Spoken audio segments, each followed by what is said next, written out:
Welcome to the Mind Your Own Business podcast, where we do everything besides mind our own business. I got a special guest in the building to my left. Can you please tell the people who you are? Oh, me. Oh, what's good? I'm DJ-Rtistic. I'm a DJ. That's my main thing. But, I guess cultural curator at this point, lover of black, everything, excellence and all that. So I'm primarily a DJ. Bet. I'll tell you how I know Artistic. So I'm close friends with Issa Rae, right? Yeah. Doing all her functions for like 2 years. And then one time she has a birthday party in Malibu, right? Oh, yeah. And she like invites me to the birthday party. Yeah. I was like, okay, yeah, I'm gonna show up, right? Yeah. And then as soon as I walked through the door, she like kind of apologizes to me. It was like, oh, wow. Hey, listen, I'm sorry. Artistic came and talked to me and was like, yo, you should let me do your parties. And so like, I'm just giving them a shot. I was like, girl, I ain't tripping. Right? And then you did that party, right? Yeah. And then you just started doing all her parties. I was like, hold the fuck up. Who is this guy? And then I was like, and then I looked you up, right? Yeah. And social presence was already on 10,000. So I was late to the party. And I was like, I mean, I get it. I'll be real with you. I was like, it's not many times that I will humble myself in that way because I'm a very competitive person. But I'd be like, yeah, as you should be. Yeah, I get it. Like you know, bro. No, appreciate you. For sure. That's what I was like, yo, and I gotta have you on here. And yeah, ever since that day, like that first time I just came up to you, you kind of just started talking to me like you already knew me. And I was like, and I'm not good with names. Like I meet a lot of people all the time because I'm in the biz. It's hard to remember names because we see people every day. Nigga. 10 new people every day. It's a lot of motherfuckers. And yeah, I suck at names. Like my homeboys, like when we're networking heavy, like trying to do the rap shit a lot. Yeah. That would be something that would pull me aside and be like, yo, you seriously got to work on this shit, bro. Like, we have done shows with this same person 20 times, and you have introduced yourself 20 times. Like, people take that shit personal too. Stop doing that. They take it personal too if you don't remember. No, that's real shit. Yeah.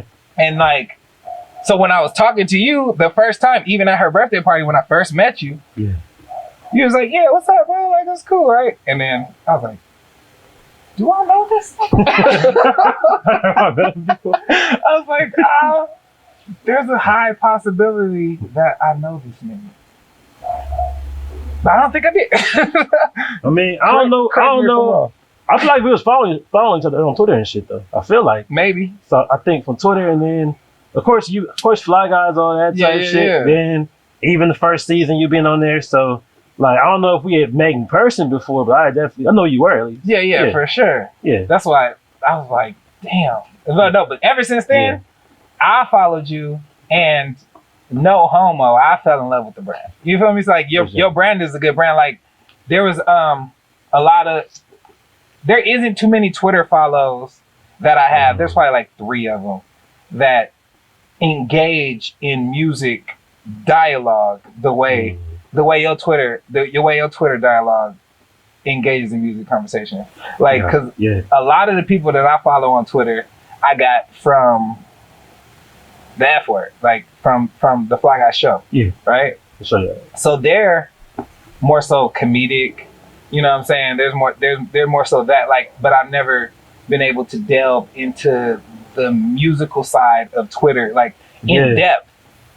Until I started following your Twitter, and then that led me down a wormhole of other people that I can music, follow. Twitter, it's his own little subsection. Yeah, for sure. Twitter has subsections. Like there's Black Twitter. Yeah. And then like it's all Similac Twitter now. We'll talk about that, I'm sure. Yo, for sure. Similac I gotta get into Similac Twitter. I love it. Actually, we can start with that, like, cause something I wanted to talk about with you was. What's after DJing for you? What do you think? For me, definitely the educational side of it. So like you talked about with music, like whether that's me actually teaching courses about like rap, R&B, or DJing, or both at the same time, it's more in that direction. along with like real estate, like I'm already like in motion with that. Just kind of like having my own units of property. So it's where I used to work corporate. I work corporate really, if you want to say 20 some years, low key, because I was like in high school, like before I was even 16, working IT. But so you was on the IT side of corporate? Yeah. What was you doing? So early on in high school and college, I was doing more so like procurement spreadsheets. I was doing just regular basic tech support type stuff, like desktop fixing computers, like opening up computers, adding RAM to it, adding extra hard drive space. Then I majored in computer science in college, and then I was doing IT, like not really network support, but kind of on the at DirecTV was like IT analyst type stuff. And then I went software engineering, and then I left. Even when I saw you at Easter party, I was still working full time. So no shit. I was at work the day before, like doing software engineering stuff. So when did you start? Yeah. When did you stop? When did you start full time? Like 2 months after that, like March. So initially, when I was working IT analyst 2014, they had changed my schedule to make it super, super crazy, where I was working like my off days were, I think, Tuesday and Wednesday, or no, Wednesday and Thursday, which is impossible for a DJ. And I was working till 9 p.m. all weekend. So I quit that job. And after 9 months, it was like, yeah, I ain't ready to be full-time DJ yet. Like, I need to have that full-time check. So I went back, got a job in software engineering, did that for 3 years. And then it wasn't that I quit. It was more so the contract was up. They're like, we can't convert you just yet, but you can come back in 3 months. Like, we'll call you in 3 months. I was happy. I'm like, I got 3 months to kind of do whatever I want to do. DJing. Yeah. They hit me back June 2018. And I was just like, yeah, I'm kind of good. So yeah. Full-time DJing is relatively new to you. Yeah, I mean, yeah, 3 years, 3.5 years is still kind of fresh. Yeah, for sure. Like, yeah. You can't make it out of high school with that. Yeah. Seriously, though. That's crazy. I don't know. For some reason in my head, you just been doing full-time DJing for forever. Some folks probably think that. I mean, it was always where working corporate, I had so many days where I would work till 9 p.m. I would get dressed in my car and go to Hollywood, get there by 10 or something, or by 11. Or I would take off or swap days. Like even New Year's Eve, they had me working till 11 p.m. So I had to like get changed in the car and then drive to the party. So you didn't even let your corporate life know about your DJ career? They knew. Like my first position, they knew. The second position, I was trying to kind of keep it away, but it's DirecTV, it's LA. So the one black janitor named Johnny, of course, I saw him at a party. He's like, "You a DJ too?" No shit. That nigga Johnny was there, bro. so I'm at the office of all the Caucasians and all them, all the corporate, everybody. He walked up, "Hey, what a party at this weekend? You had it popping last Friday." And I'm like, they were like, "Are you a DJ or something?" You couldn't pick a better time, Johnny. Yeah, he didn't get it. I mean, it didn't really matter too much, but I didn't want them to know that I'm taking no work for DJing and not because. No. Right, not because I'm actually not sick. Like, yeah. I don't actually got irritable bowel syndrome. Yeah, shit like that. Like my mom medicine, she got the medicine at the house already. Yeah, right, for sure. I'll be making up whatever I could sometimes. Last minute, it would be an hour before I got off work, and I get a call like, "Can you be here by this time?" I'm like, "Hey, excuse me, boss. Yeah, my mom medicine at Walgreens, like she can't pick it up." Of course, they just like, "Go ahead." So yeah, for sure. So it was days like that. You had no more PTO. I think when I first quit, I had like 4 days left. Oh shit. Yeah. So I got cash out for that, but yeah, 4 days ain't nothing when you getting 20. Right. So real shit. Yeah. That's crazy. Yeah. So that's dedication. For sure. Yeah, it's that type of deal. So just had to get rid of it. I'm not all the way opposed to going corporate again. Like everybody else is more opposed than I am. I'm more so like I ain't got kids or a family yet. If it's 10 years from now and I got kids and a family, and DJing is not moving the way it is right now, do what I gotta do. I ain't selling crack and nothing like that, so I don't even know if crack sales anymore. They probably don't. Yeah, shit, nah. Scamming, whatever they do now. So. It's pills now. Pills. I ain't selling pills either. Don't worry. Yeah. There's this new thing out called fentanyl. Everybody go for it. No, I'm fucking with you. Sure. Hey, y'all, seriously, don't do fentanyl. That shit's killing everybody. Don't do it. Don't do it. Do not.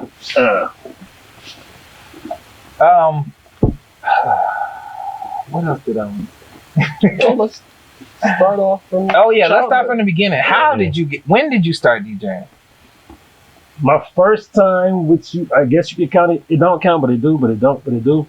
I was like 4th grade, and I don't know what it was. Like my parents had like the CD changer, like 6-disc CD changer. Yeah. So for some reason, kids do everything. Like one day you a fucking pilot, you fake flying your parents in the kitchen. Wait, how old was you again? I was like 9. Okay. So it was just, I don't know, one day I was just like, hey, I'm doing a party in the living room, so come in. So my parents came in there, and I was just like pressing, next, going to disc number 8, whatever, disc number 4, playing songs from that. Mm-hmm. That was my first time ever anything close to like serving music for somebody else.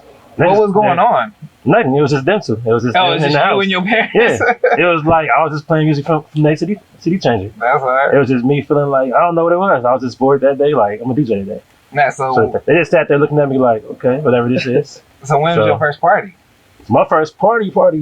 Like in high school, I was the one who made mix CDs. I sold mix CDs, but I wasn't really DJing. That was your hustle? I was initially a producer. I was a rapper and producer. Heard about that. So I was rapping. Who you produce for?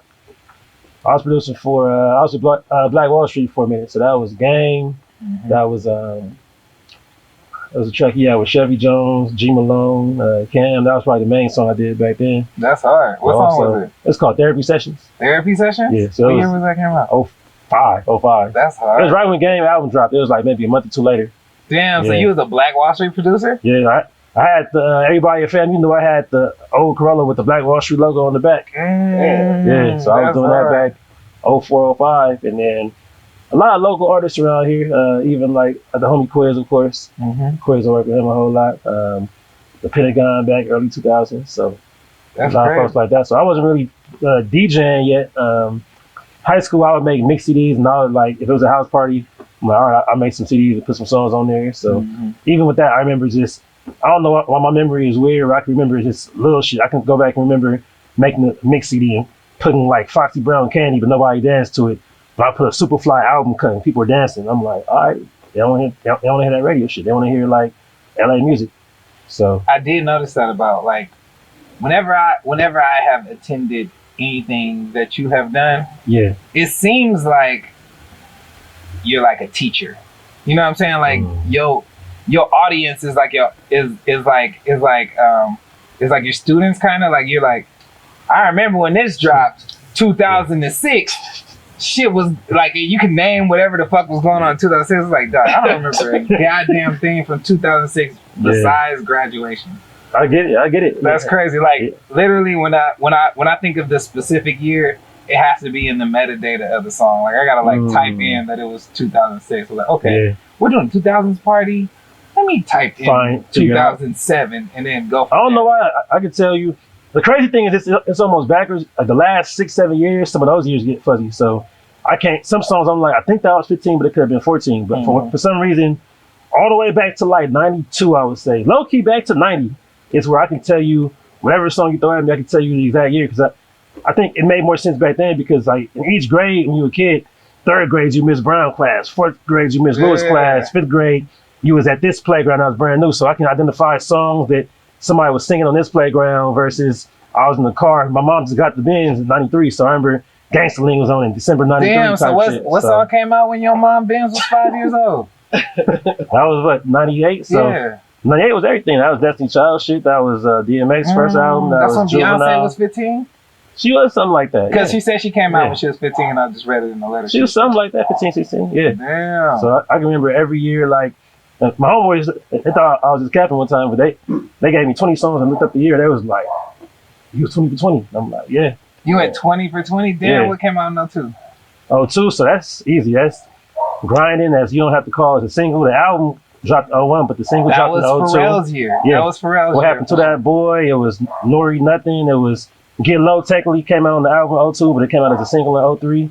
And The Club came out at the end of 02 on the radio, but it was a single officially 03. All that Lil Jon Ho album, so all the like Nothing's Free, the I Don't Give a Fuck, the Play No Games, Feel My Sick of Being Lonely, A. Marie, what's that shit called?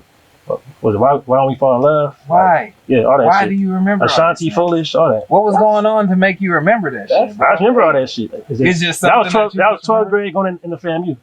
So it's like, even that, I remember all these songs I was playing in the summertime. Hide in Here is the biggest song of the summer. Yeah, I could go the rest of my life without hearing Hide in Here. Most of us could. unless it's busted on that little right, for sure. The sample goes. Yeah. But yeah, so it's just certain shit that just kind of stands out. So that's crazy. So to kind of go back a little bit, what was the initial song or the moment where you felt like, all right, music is what I want to do? So I remember back when, I think it was 94 I started rapping, but like 93. So I was a little kid, but I remember hearing, I remember my neighbors singing Insane in the Membrane, Cypress Hill all the time. I didn't know like what it was, but they used to always say it and it just sounded funny to me. And then like I remember my classmate was like, yeah, I listened to a 92.3 The Beat. So I remember I got in the car with my dad that day, like, turn on 92.3. And as soon as it came on, it was that song. It was Insane in the Membrane. And I was like, oh, this is fire. So it's just like certain songs that stood out. And then like when I first started rapping, I was obviously Snoop's like biggest fan back then. So still am low key, but it was very, I was like, Snoop's in your top? I would say so. I'm biased enough to say I'm not gonna call him the best rapper ever, but he's my favorite rapper ever. I would still say he's top 10 of all time. I feel like Snoop should be in everybody's top 10. He should, as an artist, yeah. Like I say, as an overall rap artist, he's probably top 3 as an actual artist. As far as rap skills go, I would say top 10. Because like Biggie is a better like lyricist rapper. Jay obviously formulaic for sure, but like swag. I mean, overall character, persona, making music, Snoop kind of like catered the word swag into the equation of rap, if it makes sense. Like there were characters, but Snoop was like actual swag. Like this was like a real demeanor. Like you had Humpty and shit. Like that was a character. That's a character, yeah. You know what I mean? But Snoop was a swag. Yeah, he was. That wasn't necessarily a character, or like it didn't feel like a front. It was like his persona. It felt like who he was. That was his character. I mean, that was his character. That was his actual like. Right, but as a human. It felt real though. Like you know what I'm saying? Like a gimmick or like you could tell Humpty was a character. Yeah, it was supposed to be. Snoop was. It was like even like a real person. Like Loki, even like Biggie, like no diss to him at all. Even Biggie had kind of a persona he kind of created. Like that wasn't really Biggie. He was a cool dude, but you can tell he wasn't as cool as he was with the shades and the and the crown on. You can tell Chris and Biggie was two different people. Yeah, it was like Snoop and Snoop all the time. And like, also Snoop is the most recognizable artist around the world. That's what they say. I'll say he is. That's what they say. Sure. Probably even over Will Smith and over Jay and everybody. Yeah. Damn. I would say something like Snoop is just that type. Everybody, and to me, it's the funniest thing because I don't know about your parents, my parents, and all their friends hated Snoop in the 90s. For real? Everybody's parents hated Snoop who were older because it was like Snoop was seen as like the murder trial. He was an actual like gang banger. They saw him as a murderer, and back then like rap was not really accepted. It was still a lot of older folks didn't grow up on rap, so they saw it was still rap R&B. They were like Heavy D. They might halfway like Hammer because he was clean. But Snoop was like an actual gang banger that they saw like crossing the street. Like that's interesting. You just made me realize because how I got my start in DJing was my dad was a DJ, right? Okay. So but I feel like more so the art of DJing he wasn't into. Yeah. But he was a hustler, so he was but his hustle was DJing. Yeah. You know what I mean? So he was hustling these parties. And he'll overbook himself. And then when he didn't have enough people to go do his functions, I would go do it. Oh, wow. Okay. I was fucking 10, bro. Like, I was 10 years old, nigga, doing weddings and shit, right? Yeah, for sure. You was on CDs or records or what? I was on records. I used to have a record crate, and I would have to stand on top of the record crate to be able to spin the records. And then sometimes they'll just throw, like, I literally was one of the people, they was like, all right, go swim. And just threw me in the pool, right? Just forced to learn. Yeah. I fucked up everybody wedding in the 90s, bro. Dog. You said the 90s, yeah. Dog, it was because I was born in 88. Okay. I started DJing in 98. Oh, wow. You know what I mean?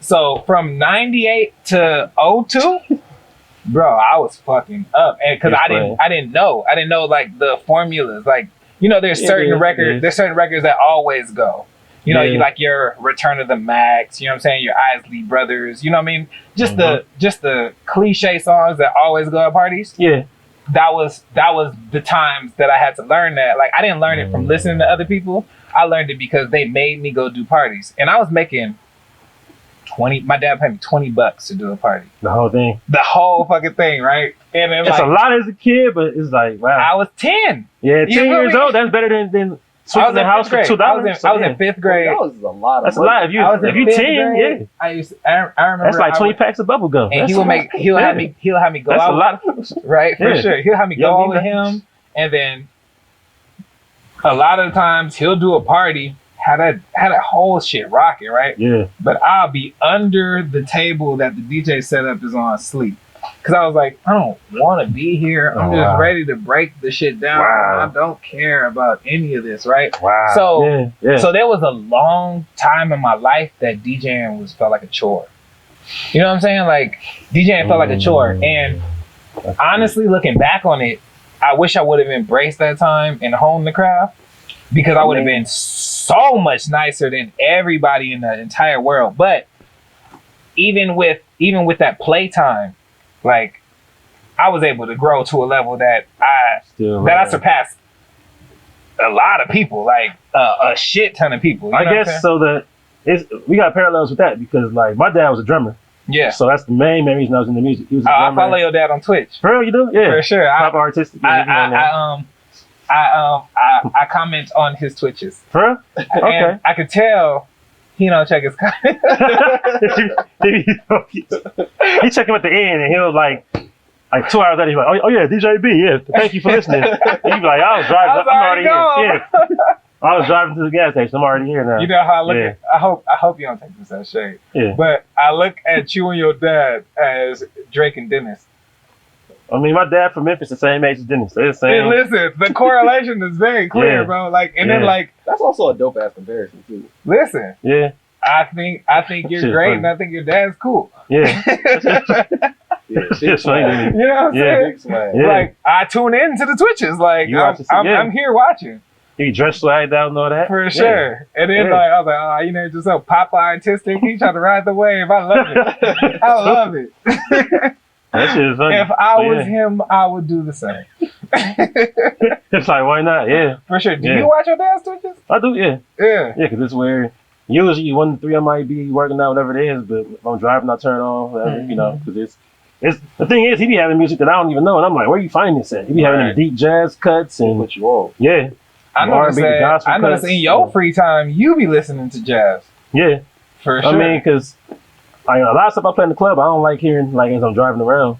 Some stuff is cool, but a lot of club music is low-key obnoxious. Like, even if it's like a dreams and nightmares, who wants to be driving at 8 a.m.? Hold on, wait a minute. I'm like, nigga, I get you road rage or something. I never listen to songs I play. I'm gonna be real with you. Like, for the there's a couple I might. There's like 95% of the songs I play. Yeah. I hear it enough when I'm spinning. I hear it then, yeah. So you know what I'm saying? Like, and I enjoy it when I'm spinning it. Yeah, I have fun playing certain songs. Like Soulja Boy Dunk is great when I'm at a party and girls are in front of me. But I'm not playing Dunk. I never had that desire to listen to these songs. Yeah, but it's different. So. And then like that's another thing. Like I've seen a lot of DJ Twitter talking about how I don't understand how y'all can play these same 30 songs all the time. Like the thing is, if you're doing this as a job, you condition yourself to play for the people. Yeah. You're not playing songs because I'm like, listen, I heard this new song, I really like it. Let's see if y'all like it too. Like, no, I'm playing what y'all like, and I like songs more because y'all like it. Because of the reaction. You know what I'm saying? Because I'm here for energy. I'm not here for the song that I'm playing. I'm here for the energy that song gives. You know what I'm saying? That makes a lot of sense. I feel like it's a combination. There's some DJs and there's people who go to parties but really don't be at the parties. Because I mean, it's like if you look at Twitter, you would think shit is different. Because even the whole debate about like the Afro beats, like before stuff really opened up, all these complaints from people, especially from the Afro beats fans, they're we tired of hearing Joanna and If and Yay, play something different. And I was like, my first couple parties, I purposely play other Afrobeats to see what would work. And I'm like, y'all gotta realize you're in fucking America. Like we're African American. We're not. Most of us are not still true Afrobeats fans. So it's like the people who are fans of it go to an Afrobeats party. So you can't expect to hear those deep cuts at a regular American party because like that'll lose the crowd. The same way that me being from LA, like I get it now. I didn't get it as much in college, but I get that when I was in Florida or I was going to DC. Whenever they shot the West Coast out, it's California Love, it's Ambitions of a Rider. It's if we lucky we get Wrong Idea, but probably not that. We never getting Sugar Free. We never getting I Love It. But it's like I get it now because that's the songs that people from the South know and like, but we still like it because it's West Coast music. Yeah. It's the same way for Afrobeats, the same way for anything. You can't expect to hear deep cuts because one thing I say too with Afrobeats is like it's a language barrier.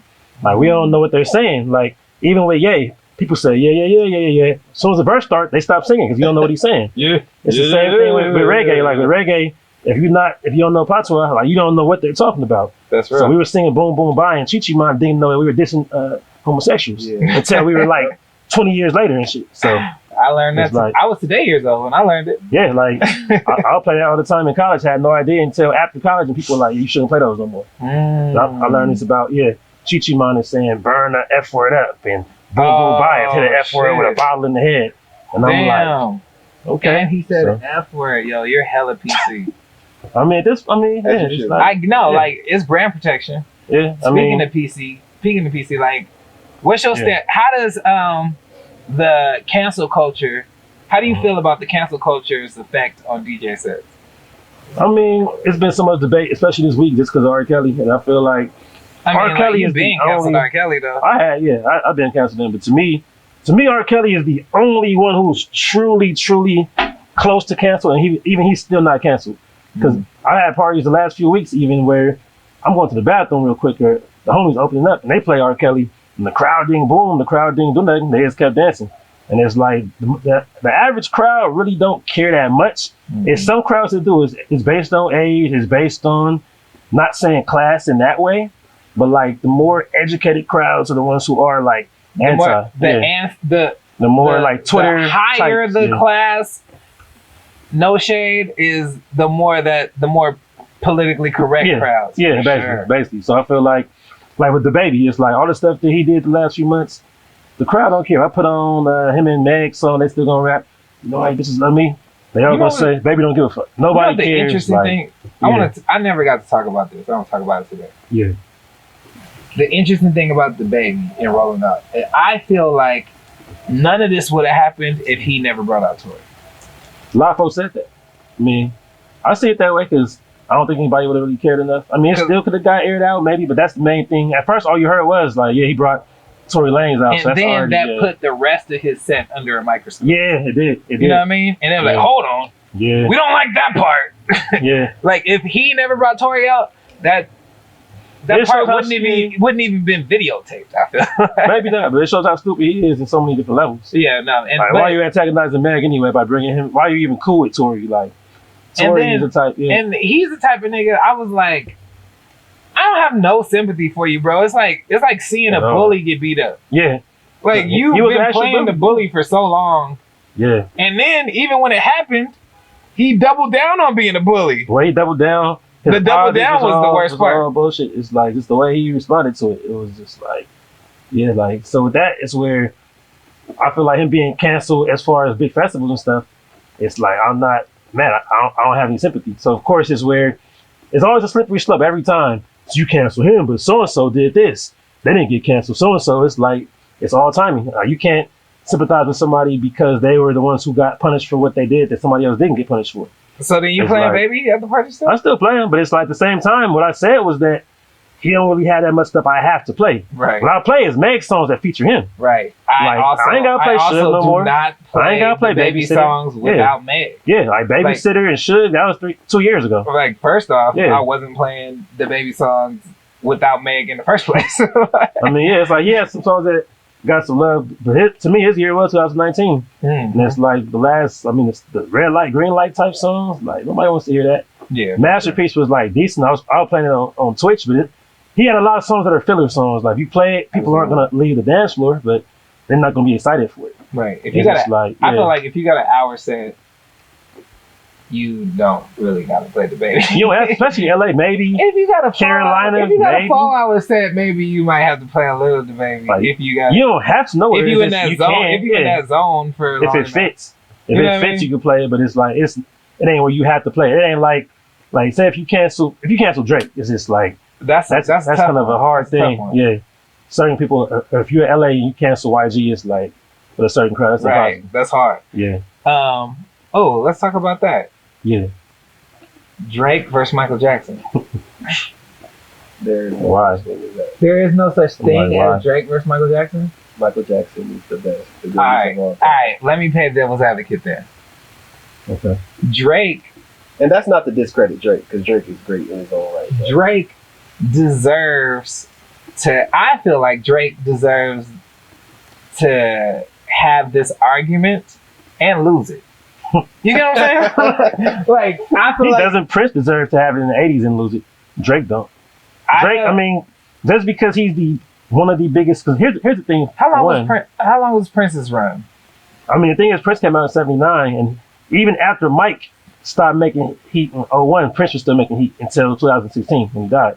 But Prince in the 80s, it was like Prince was a distant second, but he produced for everybody else too. I'm saying no, like Prince was good at music. Yeah. But like Heat till 2000 till he died. Actual Heat that it wasn't. The thing is, once you get to a certain point, now think about it. Heat don't mean that it's on the radio on Power 106. He's an older artist, but he still made good ass music that if you're a fan of Prince and you heard Breakfast Can Wait, if you heard 1,000 X's and O's, you're like, oh, this is still a vibe. Like, it sounded modern. The thing with Prince, he never went back to any old sound he had. Every couple of years, he evolved his sound, and he never went back to it. So even by 06, the whole damn R&B and rap world had Prince type beats. Housequake influenced fucking, what's it called? Robin Thicke, Wanna Love You Girl, and what's it called? Oh yeah, this my shit. Gwen Stefani, Pharrell took Housequake twice and used that. Then you had songs like the Keisha Cole Last Night with Diddy. That was straight up, was that Erotic City? That's all Prince. Yeah, all Prince. And then don't get started on Dream. Dream took Prince whole sound. Right. Sierra, Promise, so Prince had his whole sound is influencing R&B 20 years after the fact, and he's making stuff that don't sound nothing like that. Right. And it's still dope. So Prince was a whole different type of genius. Okay, so I feel like those are the only two that you can put up against each other, is Prince and Michael Jackson. And before that, if you want to say, of course, like James Brown was like Mike before Mike in the 60s and early 70s. Yeah. But Yeah, for sure. The thing is, like Drake, the main thing with Drake is that, like, for one, he's still a rapper who happens to sing a little bit. Right. He's not a singer. He's not a performer. He's not a dancer. So there's no way, just because he has 9 out of 10 top Billboard spots in the streaming era at that don't mean shit to me. Because I would say Beyonce is way closer to Mike than Drake is. And Beyonce is still not close to Mike. Because of the total package? Yeah, the total package. The singing, the performing, the dancing, the shows. Drake is a rapper. He's doing this on stage. His biggest dance was fucking Hotline Bling. So my defense in Drake for Drake would be he's a rapper. So you can't count the dancing. You know what I'm saying? Rapper, I'm talking all sonically. Like sonically, Drake since Best I Ever Had has given us slaps year by year by year. You know what I'm saying? Drake. The thing with Drake, I mean, here's the thing. Drake. I've never wanted to look at Drake. I've never ever wanted to look at Drake. His visuals are horrible. You get what I'm saying? But you cannot deny the music. And he has went through an era where everybody has had to do everything besides music to promote the music, and he only gives you music. I mean, the thing is, like, here's the thing. You can say Drake is a great artist who's legendary, who is groundbreaking, who did stuff nobody ever did, right? And still say he's nowhere close to Michael Jackson. It's still a whole different lane. I agree. It's like, because to me, it's like the closest comparison, I guess, is Jay-Z, and even that's tricky because Drake is his own lane. Drake is the only one who is rapping but still singing too, and it's a weird. He has his own lane, and like even Jay didn't really have Jay probably did have a good solid 7-8 years strong. 96 to 04, he retired for a quick year, came back. Was still pretty strong, but it's like Drake is really 12 years. I hate fucking musician retirement. They always fake. Because if you really want to retire, you ain't gonna just stop making music. Like, you don't have to announce a retirement. You don't get a 401k. Like, you know what I'm saying? You're not cashing in a pension. It's true. I'll tell everybody this. If a musician ever says they're retiring, it is clearly a publicity stunt because they don't have a retirement plan that doesn't exist for musicians. They all like, Too Short said it's the last album in 96. It made his biggest hit 10 years later. That's what I'm saying. It's like nobody really retired. Master P said he retired. Right. Rappers don't retire. You either die or go to jail. Right. Or you stop. Yeah. Or you just stop and don't say shit. Yeah, right. Or you stop. But most rappers still rap. Every rapper you heard in the early 90s is still rapping somewhere. They might be at Regency West doing concerts. They still rap. Everybody's still rapping. Mims still out here? He in tech. Mims is in tech. But like Domino and Second to None, AMG, like Jaquan made a Tipsy 2012 or 2015 or something. And I'm like, he's like, guess what? I can drink now. And I'm like, come on, bro. So everybody still raps. So they don't even retire. Did y'all ever remember hearing the rumor that Jaquan died? No, it was people kept on mixing them up because what's his name died? Eddie Huey died. One who did Pop Lock and Drop. Yeah, they both Seattle. I remember when he died. Not Seattle. They both St. Louis. They both St. Louis, so a lot of folks kind of mixed them up. Like whoever the dude from St. Louis who had that one big hit died. Oh, Jaquan, you know. Jaquan died. No, her was Shinky is like same type deal. But I feel the fuck out of that. That's crazy. Yeah. So I feel like overall with Drake is like I'm not all a Drake hater. Is just that it's generational too. Like the younger folks do identify more with Drake, and he is. That's why some of them probably say he is our Michael Jackson, and I'm like, well, you don't have a Michael Jackson. You just don't. You can't have one. We just don't. Because Michael Jackson was my Michael Jackson and my parents' Michael Jackson, and they way older. Fact. Like Mike came out as a kid. Like there's just no way to compare anything about Mike and Drake aside from Billboard, and even that I don't compare because it's streaming era. Not to mention, streaming era is so grown different. men were passing out at Michael Jackson concert. Yeah. I don't think nobody is passing out at Drake concert. Those were different type of niggas, though. Mike's a different type. That's why. No, but Mike was a different type of nigga, though. Yeah. Shout out to him for not dropping that Asian guy. Even that, like, right? He looking was like Titanic on the. Did you see him? Did you see him thinking about the lawsuits when he was? He was just like, man, come, no, you ain't gonna fall. Not I'm gonna with keep me. singing this song. You ain't gonna fall. Yeah. I'm trying to find where that dude is at. I was trying to Google to see where that dude is at. Nobody can find him. Nobody. Nah. That's funny. He was on it. I seen him. Like since then? Yeah. Where? He's on this new Netflix show. It's called Squid Games. Wait, the Asian dude? Yeah. For real? Yeah. Who is he? He's just a random ass. No, he's the main character on Squid Games. What? I gotta look into that. I'm trolling, bro. I'm about to say I don't believe that shit. I don't think that's Squid Games anyway. You don't know that? No. Yo, Squid Games is new shit, bro. Oh, it's actually real? It's a show on Netflix. It's not real, but it's good. It's not real. It's a show about like these people in Korea who are super duper in debt, and then like you go, if you win this, they play kid games. If you win the game, you get all the money. If you lose the game, you die. Anytime somebody dies, the pot gets bigger. It's kind of okay. I see what it's doing. Right. So they play like the first game they play is red light, green light. So when they say red light and you move, they shooting you and popping you. On site. You know what I'm saying? Like that's the type of games they play every single time. Well, that should sound wild. Yeah, no, it's crazy. Okay. Yeah, Squid Games. I'm about to peep that. That sounds different. Like, it's different, and it's like a Korean translation movie. Like that's what we're doing. Oh, so it's an actual somebody talking in English. Yeah, it's a voiceover. Voiceover. Okay. For sure. Got you. Okay. Yeah, that's crazy. I gotta peep that shit. So let's talk about verses. How you feel about verses, and who would you like to see on verses? Hey, real quick, we're gonna get to that. Okay. Do you feel like verses has a New York bias? As far as who they select to be part of it? Yeah, because I mainly thought of that because I seen your versus submission. You ever hear back from them? Oh, as far as the DJ thing, I didn't get it. I know one dude who did get it. Who got it? Here. Only DJ-Er. He's from out here. He's from Vegas / Oh, somebody from out here? Yeah. Damn, that kind of fucks up my whole argument. What, did you see his set? I didn't see. I know he's dope with the scratching and stuff though. He's dope though? Yeah, I haven't seen. I don't know anybody else who got it because I saw he posted his email saying he was selected, but I didn't hear anybody else say they were selected. Oh, so he got selected to move on, or the top 16. Oh, okay, so he moved on. 16, yeah. But they did. I mean, I bet you that nigga ain't gonna get it. I bet you it's gonna be an East Coast nigga. Like, listen, I mean, it's because you got to think. I mean, anything with who's in hip hop is charge? always East Coast bias. Yeah. I mean, like when it comes to like especially with that era, because Versus is based on 90s and 2000s kind of music, so it's definitely a bias where I feel like when it comes to, I mean, I'll say this to prove how biased people are. We love DMX, rest in peace. But it's like when I saw him and Snoop together, I'm like, why are they putting DMX with Snoop? Like, obviously, it's no like. Imagine them putting Nipsey with Nas, like somebody who that's weird, right? Nipsey had a shorter career, didn't have the same highs, or that they wouldn't do it that way. But it's like they feel like whoever was big to them was bigger than who was big nationwide. I would say. So it's like I was surprised and happy that they put E40 and Too Short. Yeah, for sure. Like they give other regions love. Yeah, but it's clearly a New York bias to me. Like it's because if you think about who's charged of it, Swiss Beats and Diddy. Diddy's putting up the money. You know what I'm saying? And Swiss and then Timbaland. He's from Virginia, but they lean East Coast.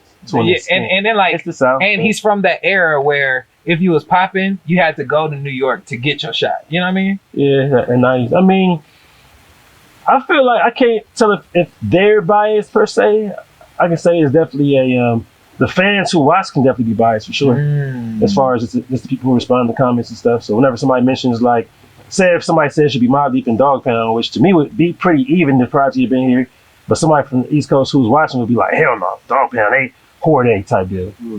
They local, and it's like they weren't local because people in the South bumped them, people in the Midwest bumped them. Y'all might not have bumped them. I feel like it's crazy that Jadakiss was on Versus 3 times. He did Fab. He did. Well, he Fab. showed up 3 times. He did Fab. He did the Locks, and then Dipset. he did the Fat Joe. He showed up with them. Yeah, I mean, he did show up 3 times. Like, okay, so, yeah. I mean, I'm gonna give Jada his respect, but 3 times you on Versus, bro. Yeah, I mean, it's a very clear New York bias in Versus. I mean, and so I'm figuring I'll bet money that the DJ that gets picked for that $1 million deal is gonna be an East Coast DJ. I wouldn't be surprised about it. I wouldn't be shocked. And I mean, it's where, like, as far as the Versus format, the battle format, it makes more. I'm gonna say it makes more sense, but New York rappers do make a lot of sense for it because, like, you saw the Locks and Dipset was like the most hype one because that's their culture. Talking shit back and forth. Nigga, I can't see LA rappers going the same Gucci way. and Jeezy was my favorite one. That was definitely it was way similar, more but epic. that one was almost like, okay, they might really fight. They might really shoot outside. Yeah. You really watching that kind of tense, like they really might shoot somebody over there. I felt some kind of way. I felt like the one in LA was some clown shit. Which one? The Soulja Boy Bow Wow. I mean, it was all troll. I mean, it was fun to watch though. But no, and then like Bow Wow put on the show, and then Soulja Boy played Make It Clap 12 times. He did do that. It was Bow Wow versus Make It Clap. Yeah, he played that for real like 5 times. That was wild. That was crazy. Soulja Boy was just up there to promote that song. He was though. Right. For sure. He was like, I will take this Versus for the cash grab, and then Fat Joe's was a cash grab too. Yeah, I mean, because he knew Joe was gonna kill him. He didn't have nothing to do. And then he did the same shit. He literally did the same thing Soulja Boy did, where he was like, "You ain't got no hits right now. I got hits right now." Yeah, like literally did the same exact thing Soulja Boy did. He did. I mean, a nigga with no hits says they got hits right now. I mean, the thing is, Fat Joe has. I say he's the AC Green of rap. He's been around forever. He's never gonna be the superstar. He's never gonna be been there. Always been there. The thing is, he's been a part of a lot of great teams / songs, but he's usually not the best verse ever. Right. Like he did kill some of the ones in the '90s, the I Shot You type stuff. But yeah, like Remy got him twice. Lean Back and on All the Way Up.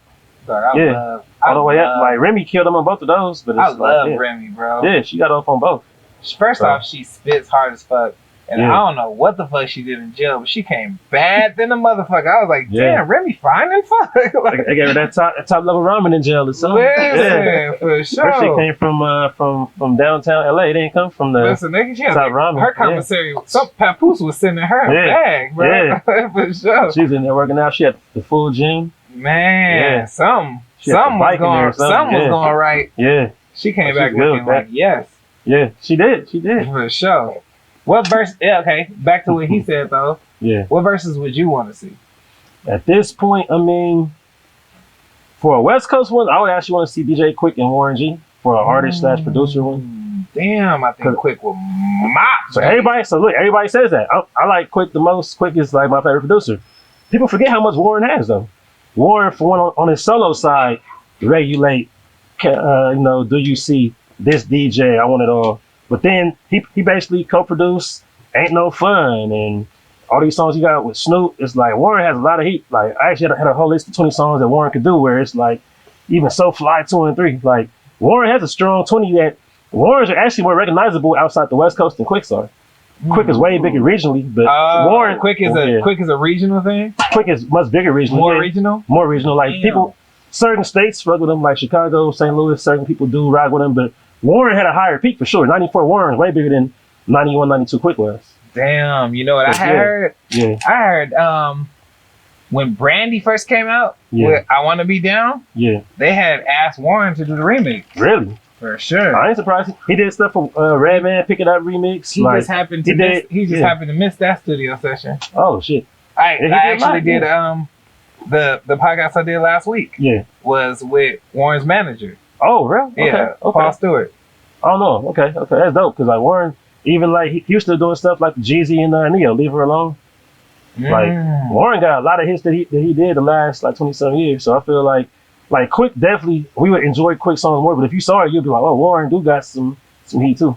Because Versus is only 20 songs. People always forget that. Whenever people compare people, it's like so and so would kill so and so. But it's like if you taking their top 20, it makes it even for anybody. Only 20 songs. Yeah. 20 songs is a lot when you're talking about hits, though. I mean, well, what I'm saying is Warren has 20. Like I can go through my phone real quick and look at that one thing. Right. I'm trying to find it real quick. But yeah, it was like I listed 20 songs that everybody knows that Warren G produced or rapped on or had a verse on or something. Who would you put against 50? I mean, of course, everybody wanted him and Ja Rule, but that wasn't going to happen. But Ja Rule's gone now. Yeah.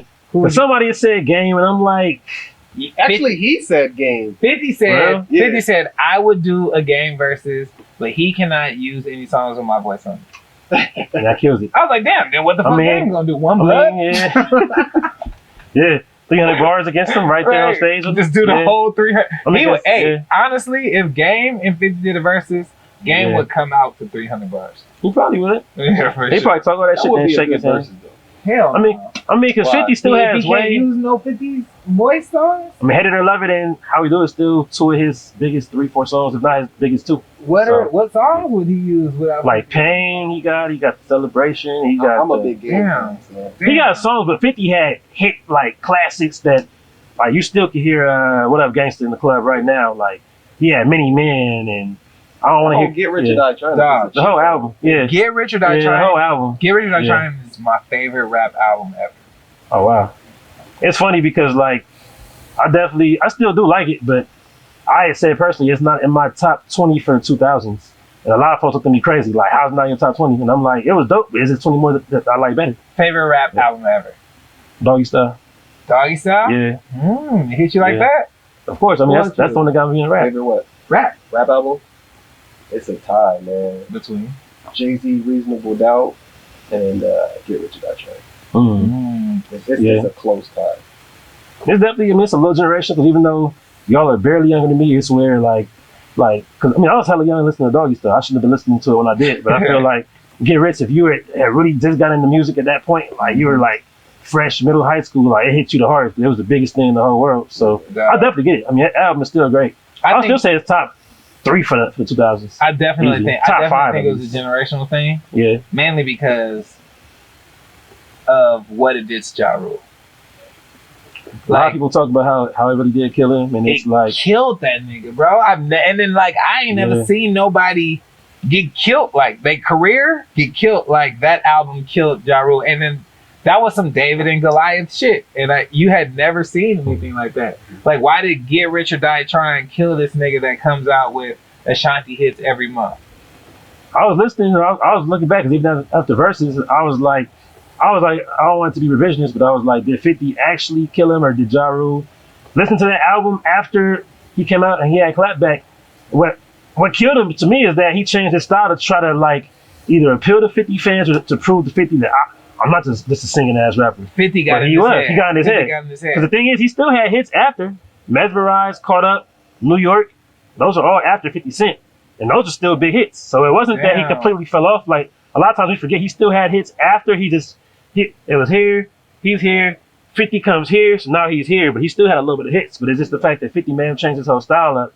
And plus rap changes so much every year too anyway, so he couldn't have made a song with Lil Mo in 05 and 06 and had it at the same level it did. So it's did you see where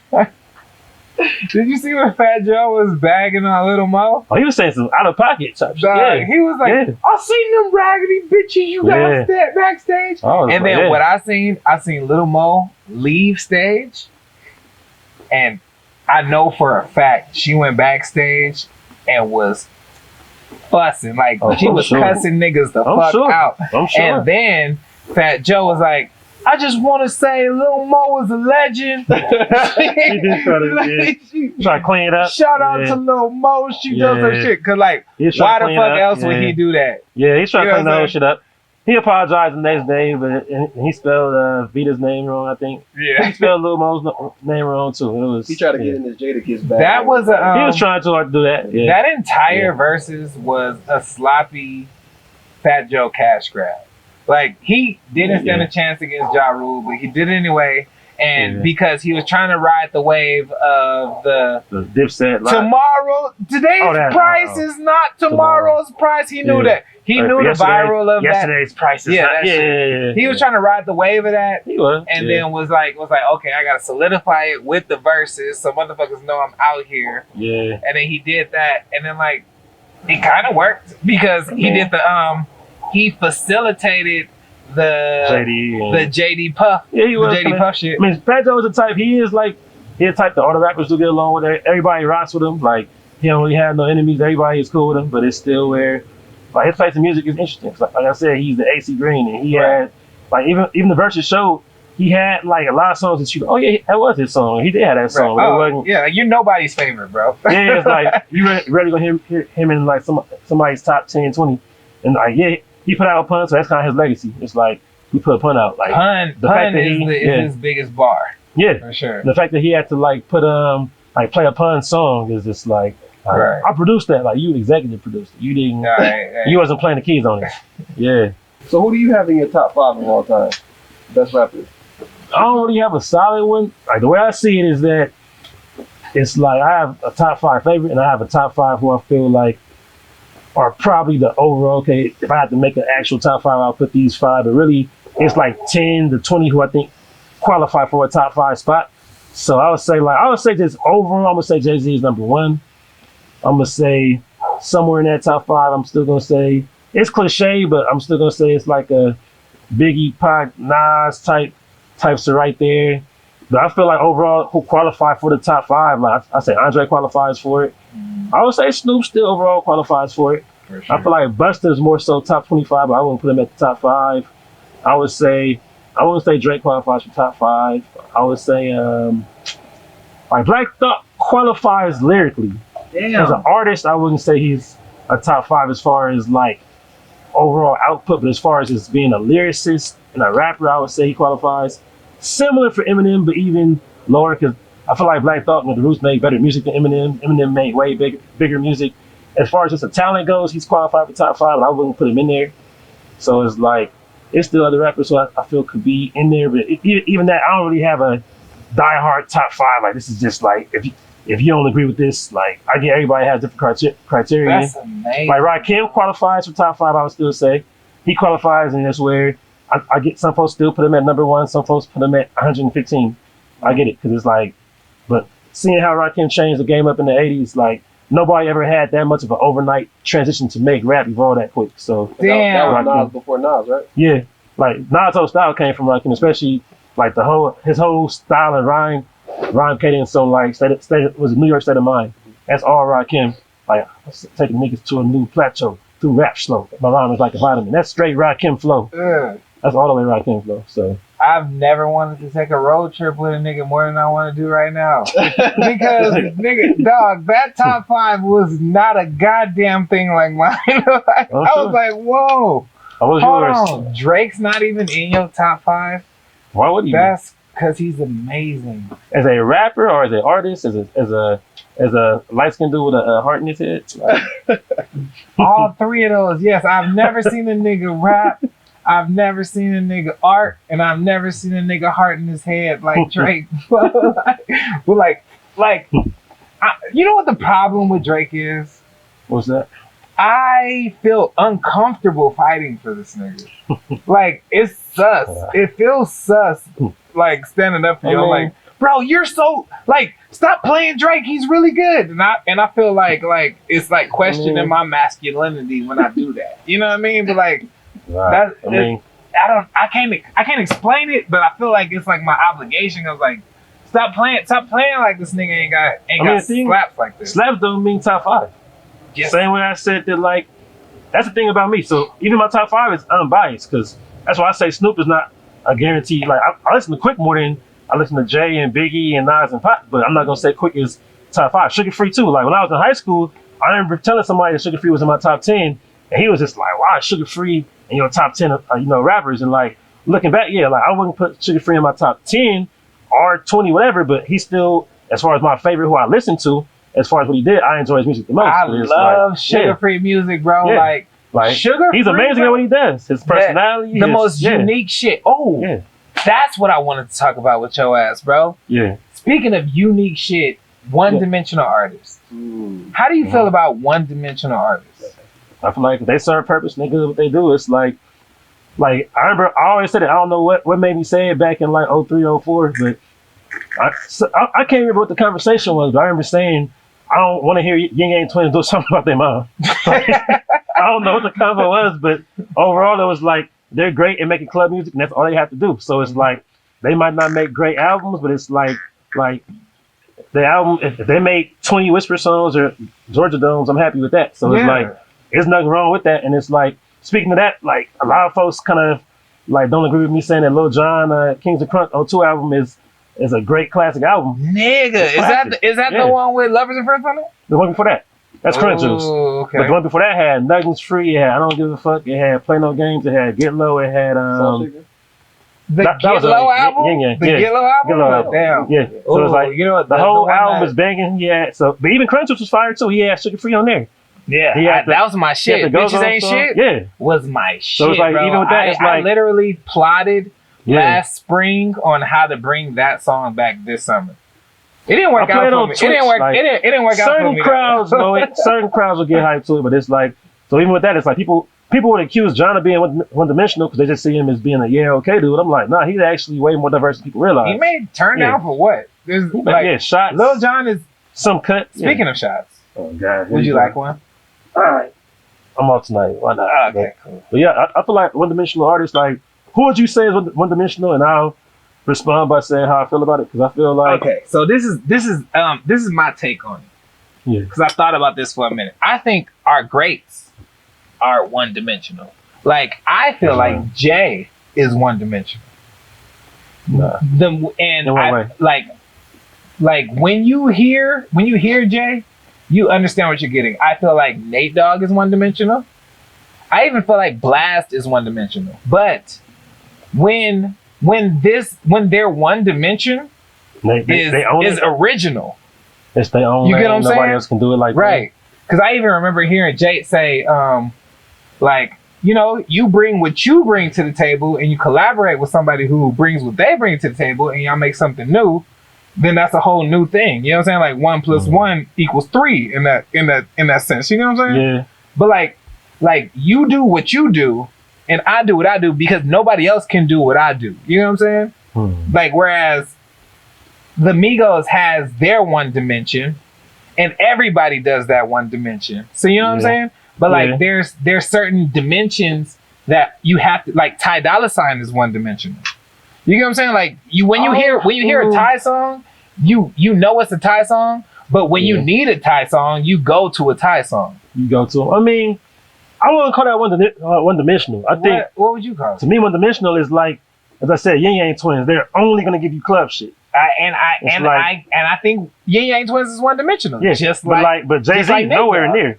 So even with Nate, it's like Nate had his own lane, but it's like I would say this: Nate is one-dimensional if he only could make "Ain't No Fun," but he made songs. He can make a "Never Leave Me Alone" where he's talking more heartfelt. He can make a "So Fly." He could change up his cadence, his style to fit different beats.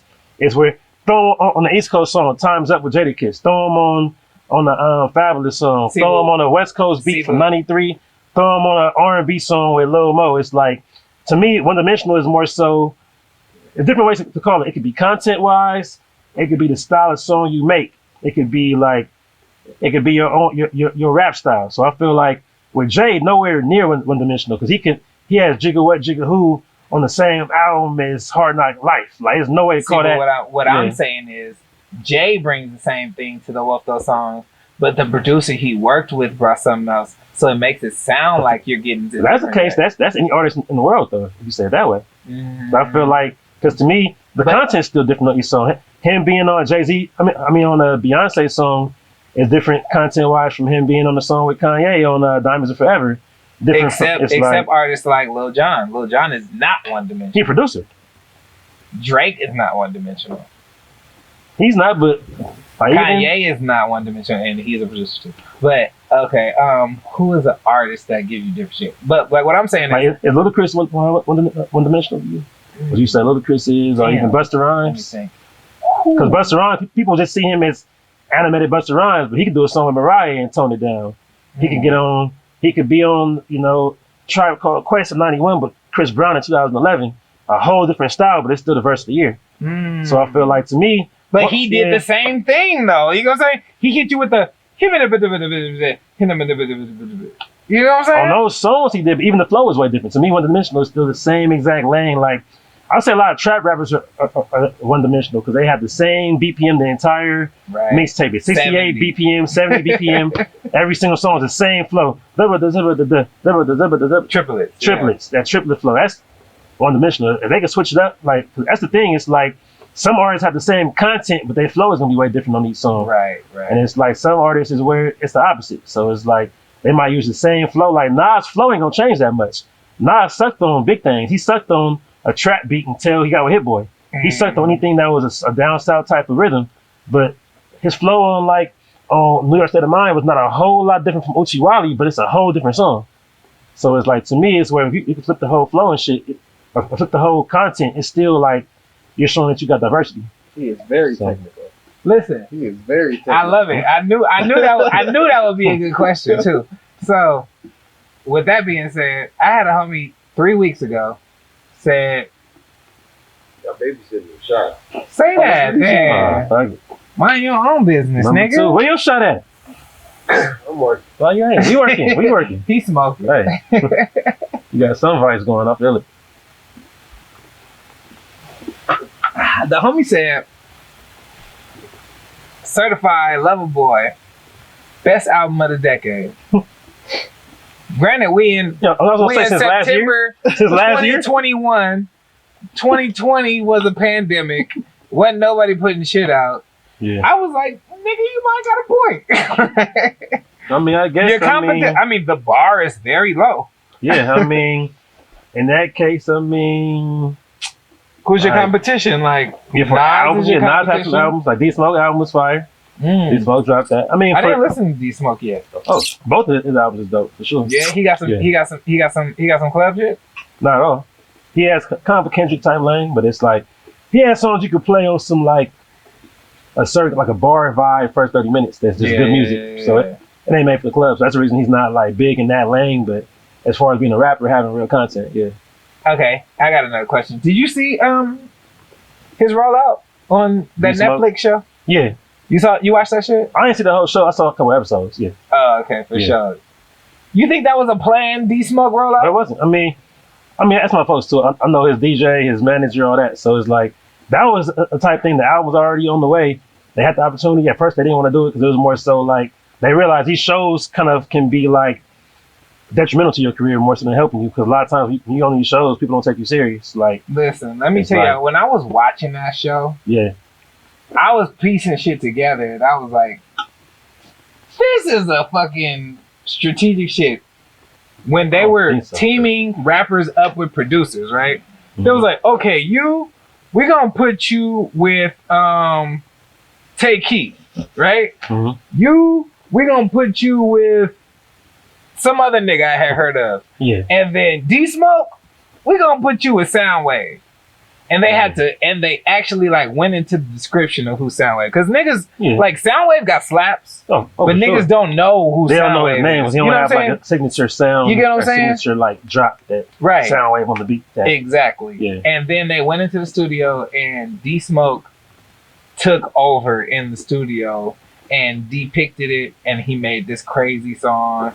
Had the choreography in the performance. So it seemed planned to me. I mean, and that's me with an inside look. You know what I'm saying? Like, I'm sure the general consumer didn't see that, but it seemed like that show was a D-Smoke rollout. Oh, it wasn't. I mean, you think it was an actual contest and he just won it?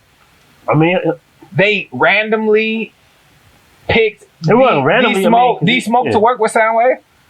I mean, as far as the specifics of how that part, the thing about those shows is always gonna be stuff that is like like behind the scenes somewhat planned. But I said the show was not made for him to come out. Like it wasn't like a set up in that way. It was an option that came on some. The album was already dropping. This opportunity is here for it. Like, should we do it? Should we not? Mm-hmm. I guess we could do it. So, right. Now, and that's to take nothing away from this nigga because I think D Smoke is amazing. Yeah. I think D Smoke is the shit. I fuck with D Smoke. I listen to D Smoke when I got chores to do. I was like, listen, I got some chores to do. Let me put these fucking earbuds in. Let me get this shit done. Yeah. I need some shit that will not take me on my zone, and D Smoke puts me there. Like, I fuck with D Smoke music. Shout out to D Smoke. Right. Yo, did my mama never show up with the propane? Oh, before you got here, the fire was running low on propane. Yeah. And I was like, hey mom, can you bring us another thing of propane? And she was like, you got some propane money? Typically, like, mom's never changed. I got $7, bro. Yeah, yeah, for sure. I was like, wait, do you have a That's how much it costs? I'm matching him. I don't know, but I was like, I was like, yo, I got $7. Yeah, I do. Bring the propane, please. And then it was me. I was turning the knob the wrong way, but I didn't want her to know. That. I didn't want her to know that because I still need some more propane. You're gonna need some eventually anyway. Right. So I was like, bring the propane. Yeah. She never brought that shit, huh? No, she.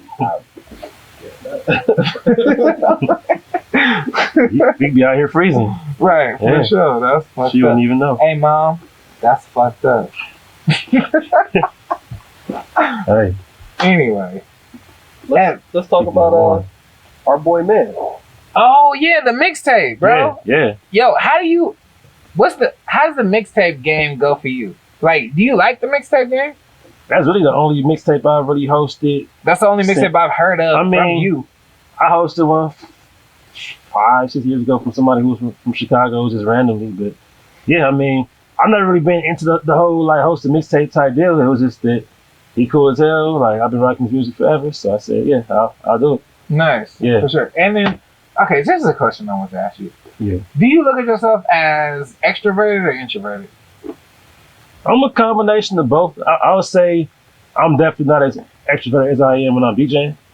I think I have way more, I ain't gonna say personality, but I'm just way more hype, way more this and that when I'm DJing. But then that's like artistic is kind of a character, in a sense. So it's like a lot of folks who met me after that, or they see me DJ, they meet me after. They're always surprised. They always say, "Oh, you so chill, you so calm," and I'm like, "You think I'm just on 10 all the time?" Like, no, that's just because that's like the actual performance. Yeah, but it's like I wouldn't say I'm an introvert. Some folks probably do think I am because I was the type. I was the only child, so I'm the type that it could be high school, college.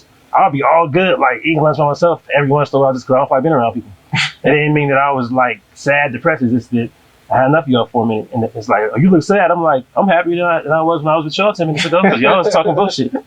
So it's just like, but overall, I still like. I'm a type that likes to be around people, but I don't have to be the center of attention at all.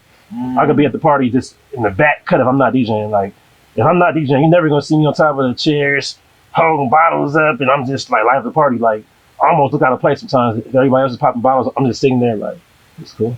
So, you know what my favorite part about your brand is, bro? What's that? I look at you as an introvert. Interesting. Mainly because, but you don't shut the fuck up on the mic. Like, you talk the whole time at the party, bro. You the type of nigga that could talk the whole time at the party, and then I wake up the next day and I don't even remember what you sound like. No offense, bro, but like what does that even mean? What I'm saying is like you're creating a lane for. I feel like you're creating a lane for introverted DJs, meaning the mic is a necessity. You know what I'm saying? Like you need to carry the party. You need to carry the party as a DJ. But every DJ that we know, for the most part, is like, we gotta get this shit the fuck up! Y'all turn the fuck up! You know, like, and then you bring in the oh shit, yeah, you know. This was in 2003 when motherfuckers was crump dancing. Y'all bring your tails out. Bring your clown tails out, guys. You know what I'm saying? Like, that's what I said. That's what I said earlier when I said like I feel like your sets are like lessons because you're so in touch with the times. I would say like, Twitch is different from clubs. I would say that. Nigga, too. you do that shit at the club too. Talking like that, like you're so like the way you're talking to me right now is how you talk on the mic. To me, like it might be like 2 decibels higher. You know what I mean? But like I've like I'm the people. When I say I mean the people. We're used to DJ the fuck drama. I get that though. I get that. You know what I'm saying? Clue. You know what I mean? Like those are the voices we're used to. But you have the chill voice, like you know what I mean. And then like all DJs with chill voices in the past are, let's take Jeff. Yeah. Jeff. MC. Jeff hires an MC. Yeah. You know what I'm saying? Because his voice is so chill. He'll get skills on the mic. Yeah, Skills always hosting. You know what I'm saying? He hires skills and pays skills for performances because his voice is so unhyped. Whereas you have taken that onto yourself and just done that shit. You know what I mean? I think it's where. So the thing is, I came from I started DJing in Florida. In Florida, it's all mic culture. Like you can't it's damn near if you have to damn near pick between somebody on the mic and an actual DJ with music. You might pick the mic because they can probably mic check a whole party. Right. Like they out there mic checking the whole song, the whole everything. They talking nonstop. So it's like I learned that I had to talk from just being out there, but it's where that's just not my natural personality. So I feel like that's what I'm saying. That's why I identify you as an introvert. And even because that's not your natural personality. Because my dad, I'm talking about when he turned up the parties because his mic presence was better than his DJ selection. Oh, interesting. Like he taught me that you can use the left side of the microphone, the headphones as a microphone when you forget your mic. Yep. Because I was like, if I forget my mic, nigga, I'm just not talking in the party. This Friday, the 4th annual Bitchin' Bangin' Dope Party Palooza with DJ-Rtistic. The following people will not be allowed into the 4th annual Bitchin' Bangin' Dope Party Palooza. If identified as one of these people, you will be escorted out of the 4th annual Bitchin' Bangin' Dope Party Palooza with no refund. Shit, nigga, you getting that shit, bro? This is my boy Artistic. Say hello to the people. Ooh, what song you got? What is the music? That new Snoop. He good. Help me. Oh, DJ, you got that song that goes Oh, DJ-Rtistic. It's my girlfriend's birthday. Can you play a song for her? What song? Look, I need you to actually play a whole track list for her. Is that okay? Track list, like the whole thing? Yeah, like 13 songs. Like 4 people dance, you showing people against the wall? That's your people. Y'all, I don't know what y'all want to hear. What you want to hear? Come on, we need to play some shit from the 40s. You're a really good DJ. Like, for real, my cousin's a DJ and he is nowhere near as good as you. Like, he always doing the family parties and stuff. And then he always playing his own rap music. Like, anybody want to hear that? DJ, have you heard of that song, Banking on the Roll Money? Banking on the Roll Money? Yeah. Whose song is that? DJ, you ain't heard that song. And DJ, you got that song, the one where it's like, it's talking about killing the bitch, like, back in the day or something? DJ, what's going on here? You ain't playing no bangers. You ain't playing no R. Kelly, no The Baby. R. Kelly. Tory Lanez. Nobody want to hear that, especially right now. Not right now. Talking about, they ain't even do nothing. R. Kelly, look. You think he made Aaliyah marry him? You think Tory really shot Meg? And you think The Baby ain't getting his dick sucked in the parking lot by a nigga either? You know what I'm saying? But like, my dad is like, if you ain't got a mic, ain't no point in being there. Yeah. You know what I mean? So he's one of those. He's extrovert. Like, you get what I'm saying? He's out there always. I guess I would say it's the difference between being an introvert and being laid back, I guess. Yeah. I'm as more so laid back as hell, so it's not that I'm... To me, so you identify as an extrovert? I feel like, is ambivert the one that's in between? I don't know, I might be wrong. Ambivert? Right, is that the one that's in between? I don't know, I didn't go to college as far as you did. That's your answer. I dropped out. That might be the one I dropped out of between. Northridge after my second year, baby. I don't know. That might be the in between. I mean, I've said I'm either an extroverted introvert or an introverted extrovert. Is this where? Because to me, introvert like they rather be by themselves. They don't really want to be around people. They don't really like talking at all. Like Kawhi Leonard, I'm nothing close to fucking Kawhi Leonard. Right? No, Kawhi is he's an introvert. He's on this side of the spectrum where it's just like all the way introvert. So it's like. I'm gonna tell you, I've always been social, so it's like I've always been social, and I'll even say like sense of humor wise, it's like I have somewhat of a dry sense of humor. So the mic, I'm cracking jokes, but it's not an obvious joke. So if you don't really hear what I'm saying, you just think I'm talking. It's not like a comedian is, hey man, you know what?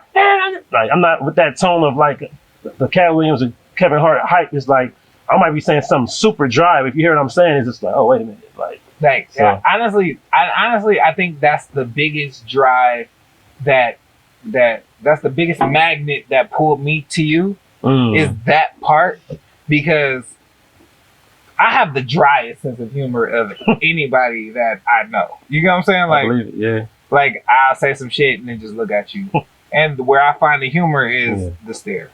You know what I'm saying? You know what I mean?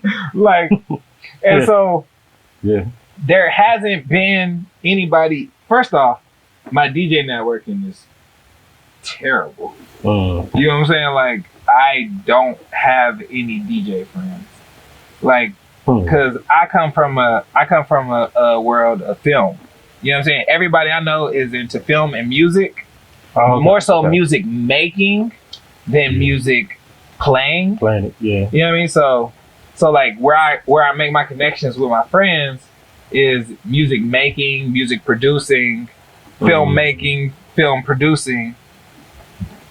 And I connect with them there, right? Yeah. But DJing, I've always been on my own. You know what I mean? So when I decided to start networking with DJing is when I started losing my Issa gigs to you. and then you was like, yeah, that's cool, man, come through. Like, and then you was just open with it. And I was like, I've been fucking up. DJs are the coolest people ever. And then I started reaching out to other DJs. Yeah. Them niggas ain't as cool as you, bro. I was gonna say these niggas it's hoes, a combination. bro. I don't fuck with them niggas. I was like, I was making the right decision, not fucking with these DJs. But DJs can have. I mean, me and Love G always talking about how there's always like some like DJs can be so delusional. They have egos because my whole thing is we can't be so fucking arrogant because we're playing somebody else's music. We ain't create the music. Right, for sure. Like, how you arrogant because you play somebody else's music? You're literally just playing songs. Yeah. Of course, we curate it a certain way. Of course, it takes a skill to put it out there a certain way, but we're playing somebody else's music, so we can't be so arrogant, like as that. Like at least in my perspective, if you're creating, if you're producing, if you're doing something at that level, even then you shouldn't have an ego. But of course, you can't tell somebody to not have an ego. But it's still just like folks' egos and DJs in the DJ world are not really based off talent. It's based off the clout or what they've achieved. So it's like whoever is who gets to a certain point. And the thing with me is that what is tough is that I don't see myself as a big time, big name DJ, but I think that whatever level I'm supposedly at, I'm big enough to where everybody else is cool with me.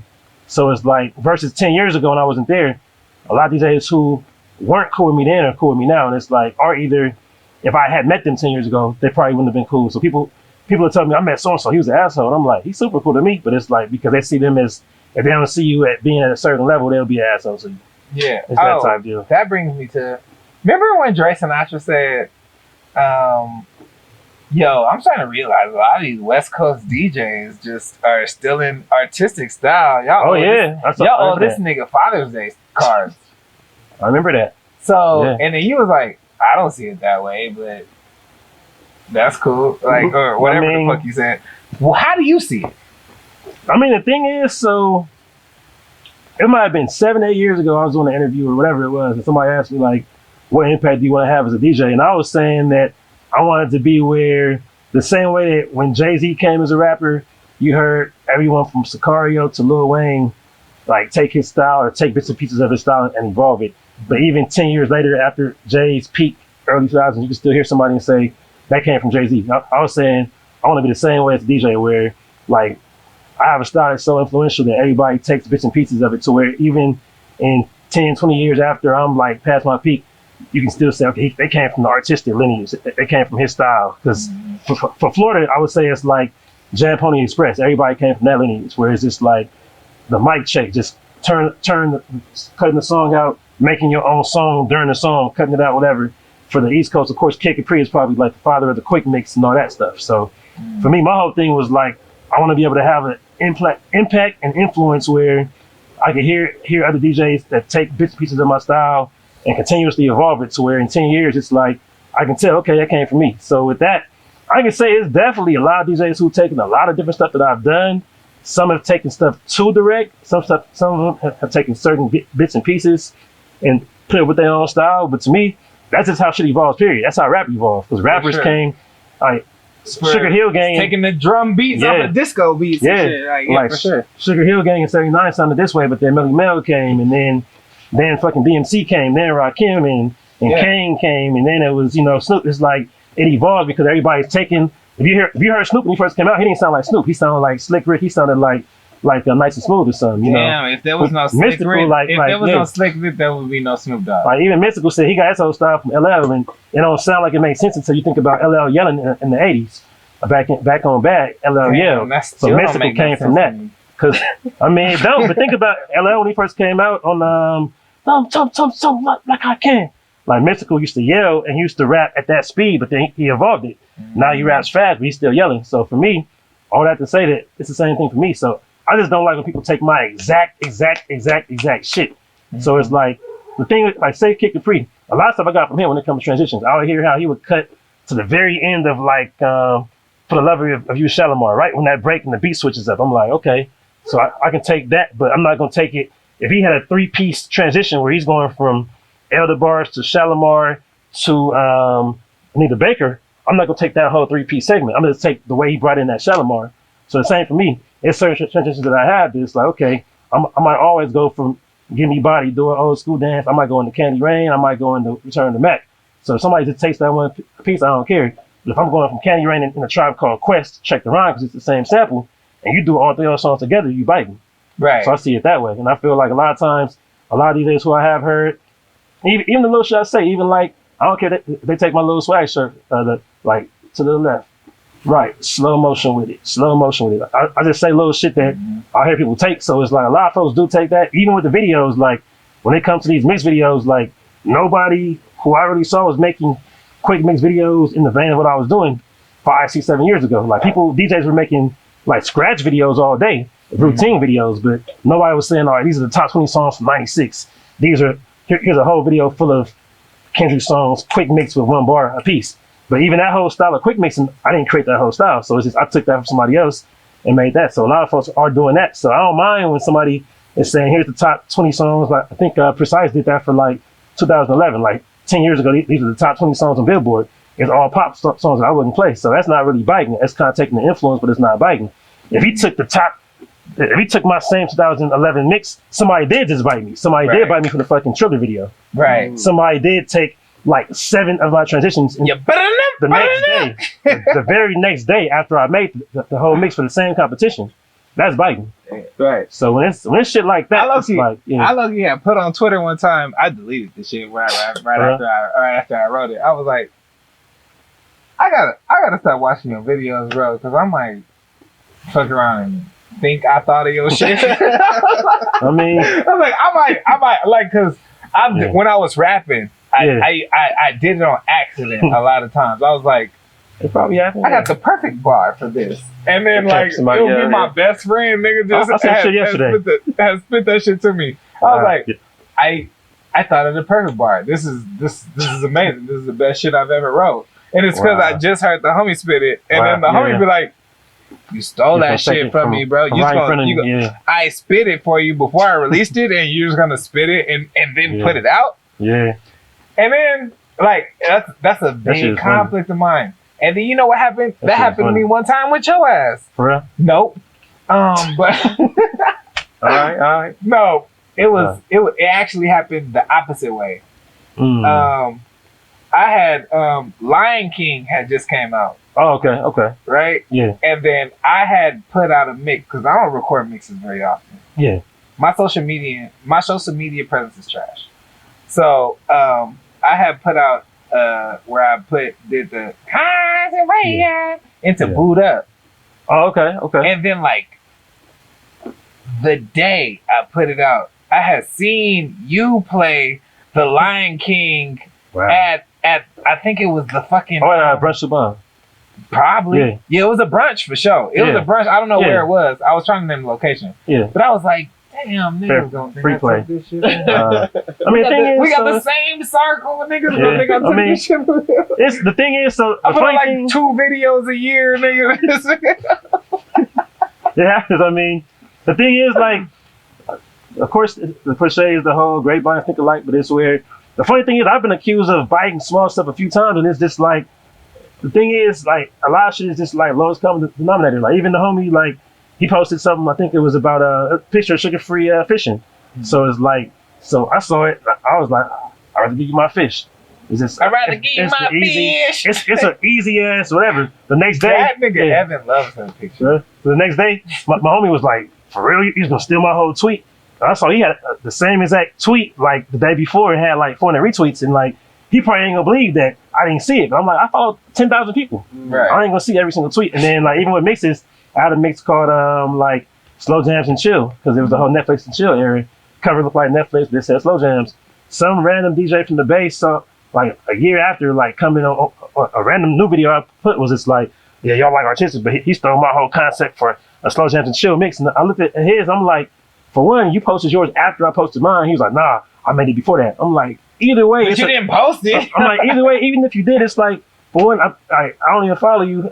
For two, that's a random, some stuff is just gonna happen by coincidence. Right, for if sure. it was a super unique name, if it was called Slow Jamma Rockapalooza type, some random shit, okay, I stole it. Sure. We all live in the same popular It's the same culture. Still, like if a big box office hit happens, all of our minds are thinking the same way. Same shit. Even and then I even seen on Twitter one time you just got into a beef with a nigga for that you putting your face on the Music Soul Child thing. Oh yeah, same thing with that.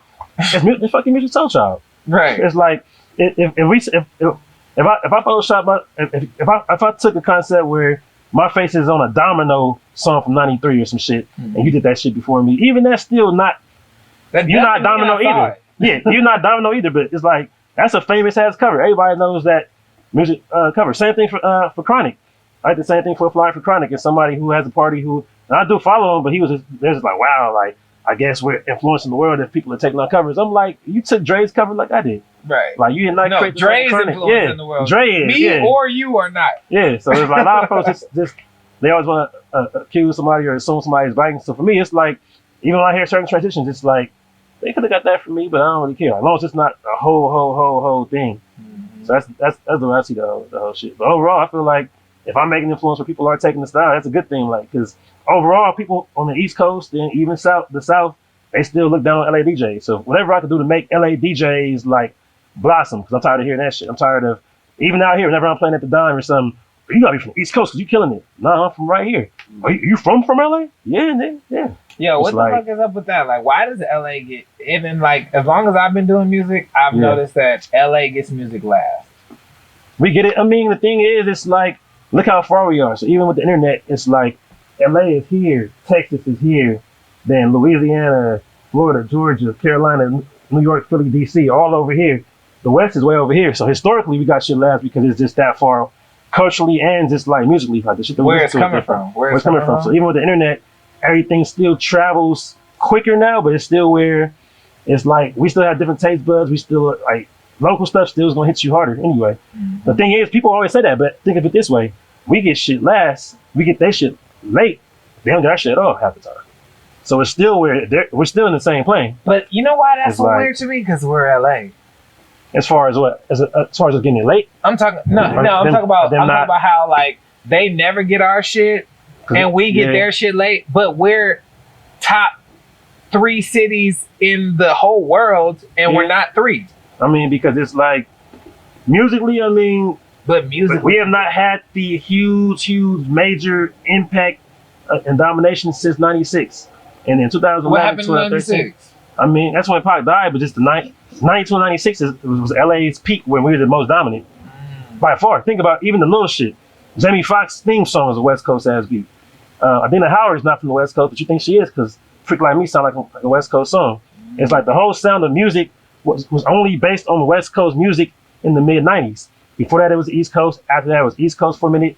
Then it's been the South. So now think about any random ass TV show you turn on. If it's a hip hop beat coming on, while not anything, it's gonna be a down south type beat. It ain't gonna sound East Coast. It's gonna sound down south. So the West Coast has not had a dominant sound since Pac died, and you can argue that because he died. No, not even because he died. It was a combination. You could say it's because he died, but then because Biggie died in LA, a lot of folks feel like the East Coast stopped fucking with the West Coast, and the radio station stopped playing our music. Whatever you can say about that, but overall, LA music, like we had a lot more dominance the last 10 years than we had in the 2000s. The 2000s, we were completely dead. But overall, it's like a lot of folks just did not grow up on. We didn't have shit till Mustard. Yeah, we didn't. Jerkin brought back the West Coast. Hey, when it comes to like that pin drop for me one time. Yeah, Jerkin brought back the West Coast. Like, here's the thing about it. When it comes to partying too, like the LA never really made party music. We played it because it was so banging and we like it at parties. But even all the G-Ups and the Let's Get High, those are party songs for the West Coast. But the East Coast and the South was not. That's not what they partied to musically. Like, we didn't have a party sound that was made for partying until Jerkin, and that was really our flip of what Soulja Boy did. Right, and that was definitely the foundation for the Mustard sound, the Knick-Knack, that Mustard made, the League of Stars, that made the whole West Coast, the West Coast club scene. For sure. Yeah, and it's like with that was the first time really since like, because Dre was the only one who was really known for making like other regions like music for them that still sounded a little bit West Coast. But even when Dre was doing stuff for 50 and for whoever else, it still sounded a little bit East Coast. Like in the club, don't really sound West Coast. You say it sounds West Coast because it's Dre, but it didn't sound stereotypically G-Funk at all. Like once Dre got Be Please sounds more West Coast. Even next episode is West Coast because he made it, but it's like it's a West Coast tempo. But that was not the typical what Dre was making in the. I'll say it this way. Dre had G-Funk mid-90s. By 99, 2000, he had the 2001 sound. That's what we call West Coast because that's what he was making. But Battle Cat and Quick still sounded like traditional West Coast. So outside of LA, they liked the Dre sound because it didn't really sound that LA. They ain't like Battle Cat and Quick sound by 01 and 02. You know about this nigga, bro? He's a music historian. This nigga calls Bitch Please, Be Please. I mean, I'm going off of that. Protect the brand, bro. Protect the brand. I mean, technically, everything on the limit didn't have cussing on the titles. It was called down for my ends too. Down for my ends. It wasn't called Down for my niggas. Everything Master P did on the back cover never had cussing. Yeah, for sure. So so it was like basically all that to say like, I feel like 2011, 12, like once Mustard made Rap City, that's when the West Coast sound became actually played in other states and cities. Rack City was a transition. Was a transitional phase. Yeah, because you know what's crazy about Rack City? Yeah, I heard Mustard say at a summit he sold the rights to Rack City. I think he said he sold it for what, $10,000 or some shit. He made $10,000 off the song. He sold the rights to Rack City so that he can own all his music in the future. Oh wow! But that was after he started making R&B money with LMA. Okay. Because R&B bag different than it is. Needed Me, Rihanna, and all that. Making those. He had Boot Up in the World when he made that decision. Okay. He was like, I need to own everything that's mine, and I will give you guys Rack City if you'll give it to me. Wow. Yeah. So it's like the crazy thing is, it's like when it comes to just like a lot of times people from LA don't get it. Like I think for me, because I went to school in the South, because I always travel. I understand how each city operates. I understand why LA hates the fact that people don't like our music. I understand why it doesn't hit them as hard, but I also get that it's because they just aren't exposed to it. Because a lot of times, like, to me, OT Genesis Bass should have been a nationwide smash. Because, like, whenever I heard that shit in the South, even I heard that in DR, it's like, I was in Tampa one time and somebody else played it because I wasn't even DJing and the crowd was vibing. I overheard somebody talking like, whose song is this? This shit is dope. And somebody was like, yeah, it's the LA dude, OT Genesis. They're like, I oh, was the dude who made literally Coco. telling this nigga today. I was real? like, yo, one of my pre-planned questions for you was like, who do you think is gonna have the next single to smash for the party club in LA?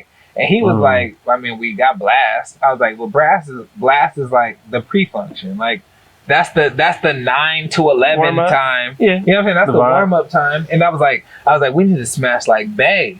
You know what I'm saying? Yeah, 'cause Bay was just different. We need to smash like Bay. Like, when it's ass shaking time, Yeah. who from the West Coast is about to give it to us? And I think it's going to be OT.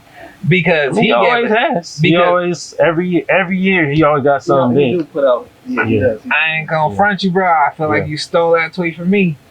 I was vibing. I saw you said that, but no, Nigga, I was like, nigga, OT is underrated. He gives us slaps all the time. He has the weirdest I got 7 trajectory, retweets, and then I seen you tweet the same thing, and you got like 50. What? I was like, yo, this nigga stole that shit. I mean, that's a surface truth. It's a true Every year, it's a it's true like, thing. yeah. Like, I can't say you did it. Yeah. I mean, It's like, like- unless you admit it right now to camera 3. Hey, look, so I Camera, ain't gonna which lie. one? The camera 2 is over there? here. Oh, I ain't gonna lie. I ain't see your tweet. I ain't see that shit. But no, that's one. Yeah, I seen you didn't like my Lion King mix I didn't because see it. you thought I stole it from you, I didn't- and so we What? even What? Oh, even for you stealing my OT Genesis tweet. Your tweet. Yeah, about Your one tweet. how consistent OT Hey. is. You Hey. stole it from me, and it's cool I did it. because you think I stole your Lion King mix. At least I ain't copy and paste. I retyped it at least. Right, I played with my own voice. them motherfuckers that stole my water shit. Which one? did- when I said like niggas from LA think they don't have an accent because Oh, that one. I didn't said that shit. I Yeah. originated that. Bruh? I was working on set Oh, at wow. CBS on a film, and for some reason at 5:00 in the morning when I was going to film, I was like, "This is funny." It just hit you.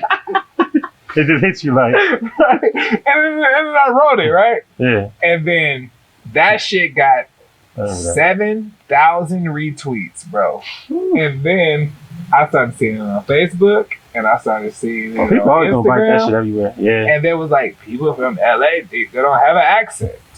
Say water. That word doesn't have a D. I thought of that shit. The funniest, here's the funniest part. Nobody says it with a fucking T.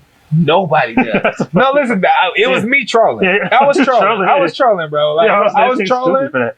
and that, but I related to back to LA. Yeah. Like, for some reason on Twitter, Yeah.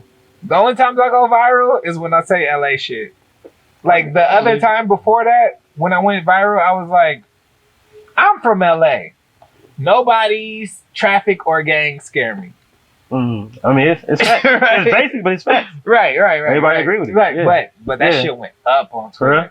And then, you know what else Certain I shit. realized about Twitter? What's that? I write every tweet to go viral, and then when I go viral, I'm annoyed as fuck. I'm like, Oh yeah. This is I want to turn all my notifications off. I don't want to see anything about Twitter. I don't give a fuck if y'all like this one tweet anymore. Like, literally, I wrote a PETA tweet the other day. Like, Oh, wow. it was like a sea lion. A sea lion jumped. Oh, hopped on the boat. Yeah, And the killer whale came or something. and then somebody had put, "Oh wow, she's worried about this one sea lion, and there's 1 million sea lions when there's only 250 orcas left." And so I googled how many orcas are left. It was like 250 seems really low, Yeah. right? And then Yeah. I screenshotted what I saw, and it said there was like 50,000 orcas, right? And then somebody else responded to it and was like, I thought that number was weird too, but it's actually regional. First off, I don't give a fuck about none of that shit. I instantly regretted putting that screenshot. There's certain stuff that Because my notifications was going crazy about some shit I don't care about. But I don't want to turn off all of Twitter just because of this shit. you just mute that one. I mean, That's the thing with viral shit. I don't know how. And viral shit, it don't matter what you, say is viral. It's gonna be somebody who's gonna hate and say some negative shit. Even the water shit, you probably got somebody. It's the dumbest shit I've ever seen. Like nigga, I was joking. Shit, right. Yeah. I gotta youngify my Twitter because I don't know how to mute a single tweet. You can't easy. You just like go to like it's in there. Just press the shit. It's just like right. No, I get it. It's basically. I am proper artistic when it comes to music tweets. Shots fired. Hey, real shit though. I tuned into your dad's Twitch for a good 17 minutes. Okay.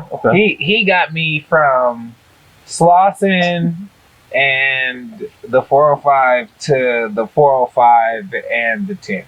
Okay, cool little ride. You know what I'm saying? Like before I got a text message and I decided to leave Twitch. Okay. And I fucked with it. He had mad baby pictures popping up. You have any baby pictures? Yeah. I don't know who all them babies are. Who are all them? I know for a fact your dad didn't know all them babies. He don't. I was like, okay, bro. There's no way nobody knows all these babies. he got granddaddy fever. That's why. Right. That's why. I don't know kids. It's your fault. Yeah. It's your fault. Hey, you're his only child? Yeah. You're an only child? Yeah. What's it like being an only child? Is it dope? How many presents you get at Christmas? I mean, it's overall it's good. It's more pressure because they're a little bit more overprotected than like the average. It's pressure? Average. Yeah, because you're the only one. So it's like, how can you fail? You can fail by failing. Shit. Because it's like you're the only one there. So it's like the thing is, if somebody has 3 kids, technically it's like it might be the one who fucks up. I am that guy. Like this one might, the parent. As long as at least child of 3 kids that fucks up. As long as at least one of your kids is successful, you're good. But it's only one shot. So if he end up on the wrong path, it's you a bad parent. Because if you have like it's funny, his best friend has 2 kids. One of them is a complete fuck up. So it's like the one who's the bad kid. It's like well he is the bad seed. You can't help that. But the good one, she doing her shit. She doing her shit. Yeah. So it's like if you only have one kid and they fuck up. It's like you was a bad parent because you had all your energy to focus on this one kid. You had one job. You only had one job, yeah. And they fucked up, so it was like they weren't. Yeah. I'm an only child as well. Are you only child? Yeah. Is it pressure? Is it a lot of pressure being only child? I guess. When I was younger, more so. Yeah. When I was younger, more so. Like at this point, but you just have all the focus on you. Like yeah. It's like the spotlight. It's like a spotlight. Yeah. Okay. Yeah. You're the Jackson 1. Yeah. I get it. Shit is, yeah. That's crazy. Now, one thing I wanted to talk about is your live sets is so dope, and anybody who's fortunate enough to see it will agree like your shit is dope. Where do you get inspiration from, or what DJs inspire you to do what you do?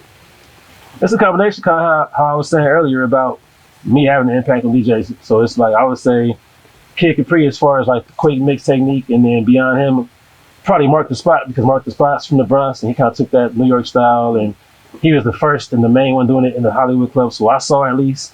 Marcus Watt is from the Bronx? Yeah.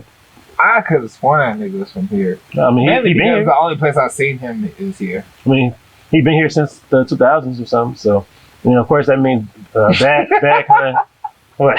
I'm sorry, that nigga laughed, bro. He was real. But yeah, he's from up there, so, of course, like Bad kind of, I would say Bad was kind of influenced by him. So even the stuff that Bad did, like I was influenced by him. And then aside from that, like Jazzy Jeff, when it comes to like technical stuff, scratching and stuff like that. Mic wise, I would say my younger homie Loose Kid, along with everybody else from Florida who was doing it, from like, of course, like KD and X and Jam Pony Express, and really the whole state of Florida, because their whole style was just talking and just knowing how to keep crowds up. So I would say them. I would say as far as like the regional style I have is definitely from like DJ X, even DJ Skills and KD, who are all Florida. So the thing with me, my influences are never just like the cliche ones that everybody knows about. Those are people who you have to be a FAMU to know who they were type deal. But it's like FAMU is where I got my whole style from, as far as like knowing to play everybody's regional music, because like everybody came from somewhere different. So right. So you think so HBCUs were a big influence on you? I mean, FAMU specifically, but yeah, we know, y'all might not know which camera is mine. Okay, we all know, like, you were HBCU guy. Yeah. How many doors has that opened for you? Do you think that was a big big thing for you? Overall, if I hadn't gone to not just the HBCU but FAMU, I probably wouldn't even be a DJ. It was the fact that like everything that happened was just kind of a perfect storm of events, because I feel like I was a producer in LA. So if I had stayed here and went to college in LA, I don't think I would have had any like motivation to be a DJ, because it was more so I was just producing. Then being in Florida is where it was an HBCU, but Florida was so in 02, 03 in that era, LA music was not popping. The hyphy era came, but they weren't really playing it. So it's like the only reason I became a DJ is because of the fact that they didn't play our music. If I had even been at Howard or even Morehouse Clark, I might not have been a DJ, because they had DJs there who did play some West Coast music. So I wouldn't have really had a purpose in the same way. And they already had California parties. At FAMU, I was the one who was like, you know what, we all from LA and the Bay, Diego, whatever, Seattle even. It's like, we should have West Coast parties. And with that, I'm not going to be a DJ. I'm just going to play. I know all the music. I have all the West Coast music. I'm playing the newest stuff, the oldest stuff. So I'm just playing playlists. So it's like, the reason I became a DJ was because I was at a HBCU that didn't have a lot of LA folks there. But it's like, I would say beyond that, even out here, just coming back to LA, most of my connections came from going to FAM or just being at HBCU circles. So like my manager, I met her because I went to an HBCU event and she went to Spelman, and that was 10 and a half years ago. And then a lot of events I went to, like my first weekend moving back from college, I went to an Omega party with some older FAMU alum, because we had a FAMU event that day. It was like, we going to an Omega party in Manhattan Beach, and I go there and it's like a DJ who DJing, it's gonna sound funny, but the homie DJ Damu, he's not a blood, that's his real name, because Damu didn't mean blood in the game since till the 90s. So it's like, that's his actual name. So like, even going to that party, I was like, you know what, maybe I should talk to this DJ, because I just moved back to LA. I need to know some of the older DJs or whoever. And I was like, I'm gonna just ask for his card and hit him up. He might respond, he might not. But he ended up having me doing all his parties, like opening for him, setting up for him and stuff.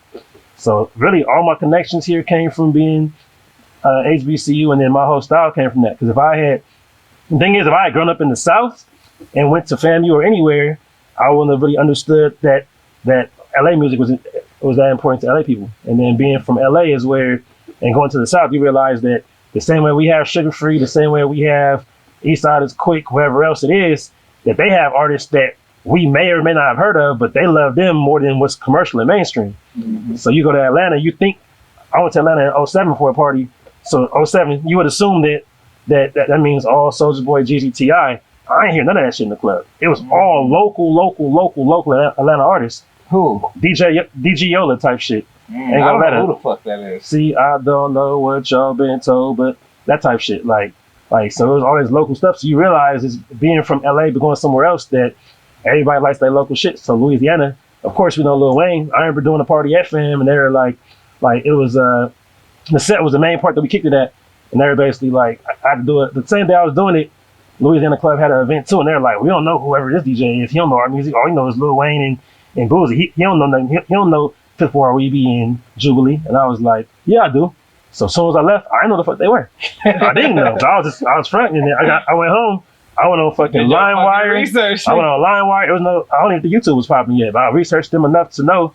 So that next day I got there, and it was just like, oh, okay. So I played their music, and I realized, okay, like, let me learn everybody's shit, because all you know is the surface level. So if I had just been born and raised here and didn't go to the South, I would have just assumed that, all right, so we got DC in the building, Wale. I wouldn't know. Let me go. We got Chicago in the building. I wouldn't know. I was just, okay, Chief Keef for Kanye.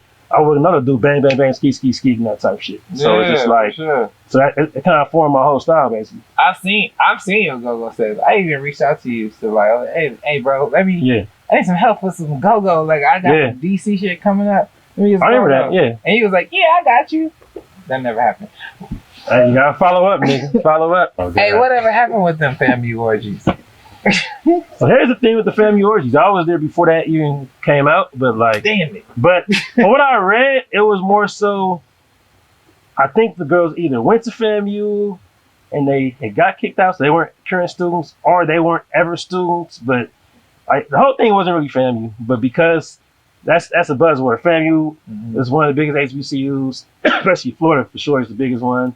It just sounds better. If you just say college girl orgy, nobody cares. Right, for sure. But to throw FAMU on top of it and sell it, that's gonna make it big. So everybody was basically like, oh, family orgies. I heard y'all be having orgies. So I will say I was definitely DJing nothing that was like that. But FAMU had stuff that went down just like every other HBCU you had, but it was never an orgy. I never saw an orgy where it was just everybody out in the open, just having sex. But it was you saw the orgies in clothes. I mean, clothes. I saw what happened when they left my view. I had parties where we had one in Orlando one time. We ran the house and it was basically all freshmen and sophomores, so everybody's away from because the dorms. The thing about FAMU and most HBCUs is that the dorms are not co-ed, so you can't really do shit. You have to kind of sneak girls in with a hoodie and shit on. So we in Orlando. That's how y'all niggas did it. Yeah, that's how they did it at Morehouse in Florida. Morehouse, they couldn't get away with shit probably. Especially freshman year. I heard niggas was getting away with sophomore, junior year, but freshman year, they probably had that shit on lock. I could see that. Yeah, but so fam, it was where we would go out of town. So we went to Orlando for a classic game. We all rented a house out there.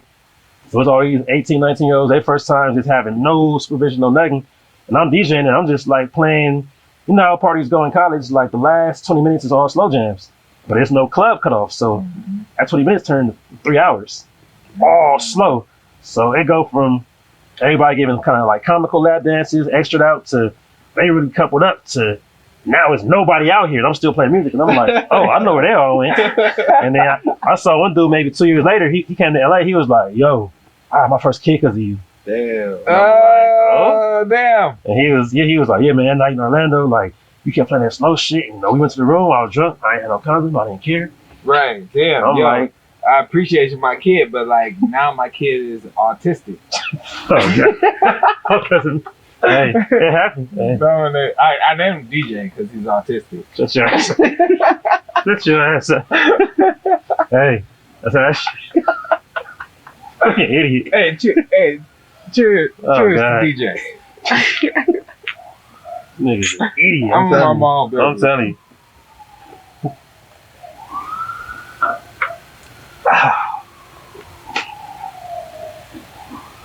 Whew.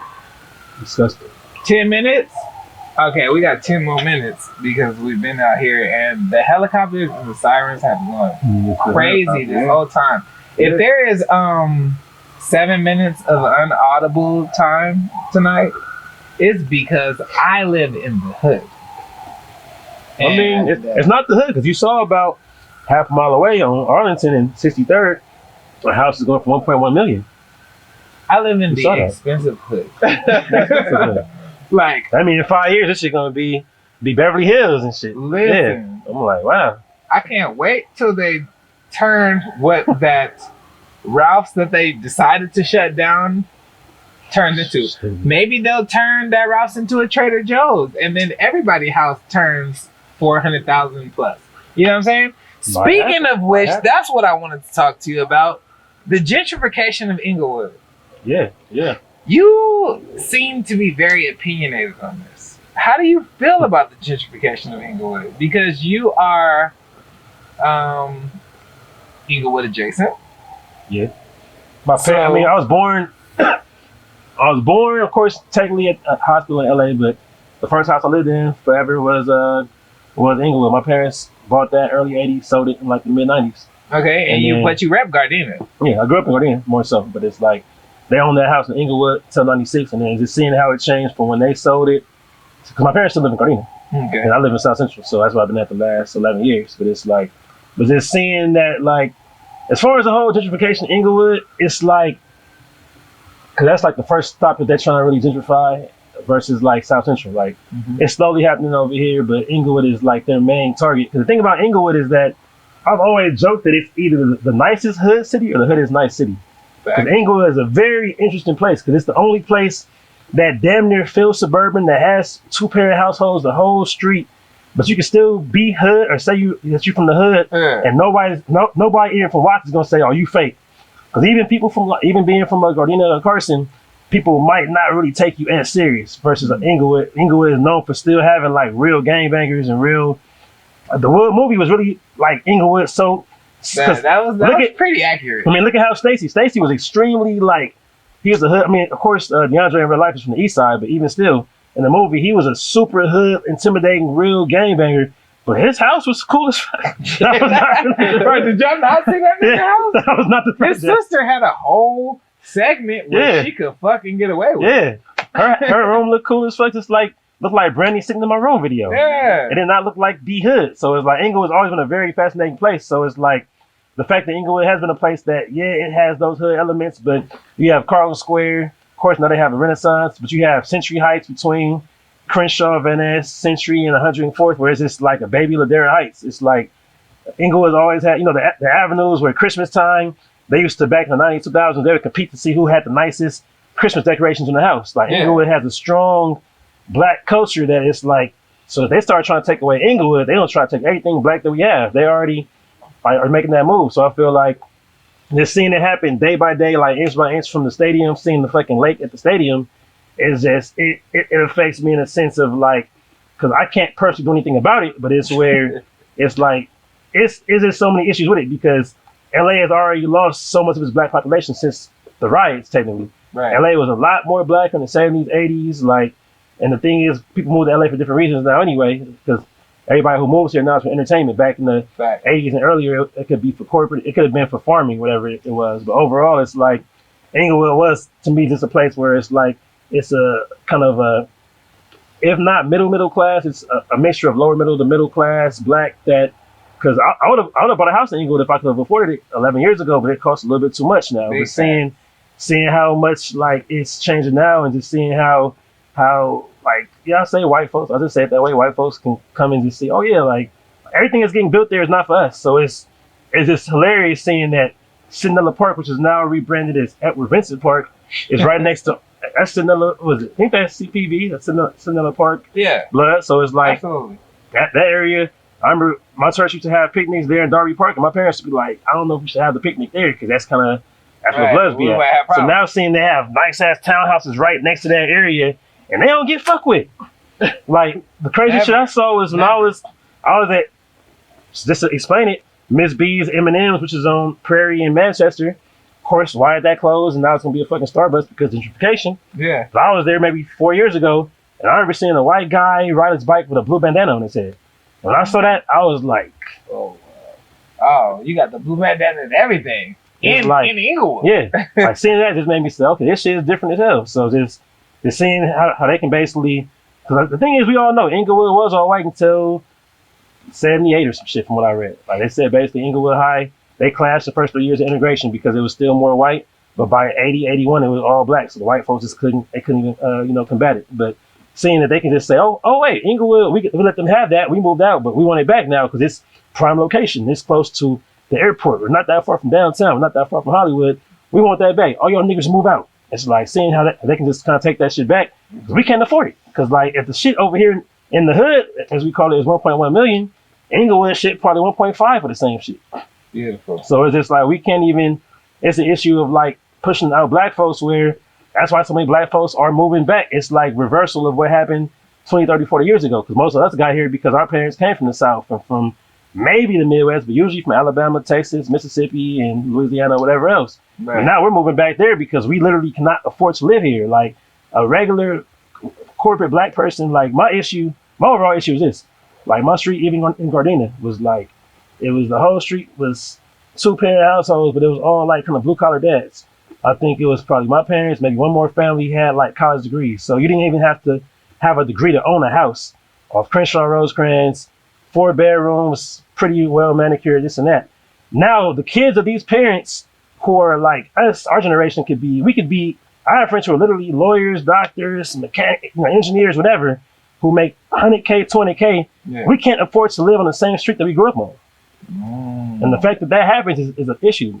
Yeah. Inglewood's the same way. Like the house in Inglewood, my dad bought that in 81 for like 130K. Sold it in 96 for like 180K. Now that motherfucker worth like 700. Yeah. And it's like in 96, I get why he sold it because just to own the house in Gardena and rent this house out, he couldn't get more than $850 for rent. And he was paying like $950 for the mortgage.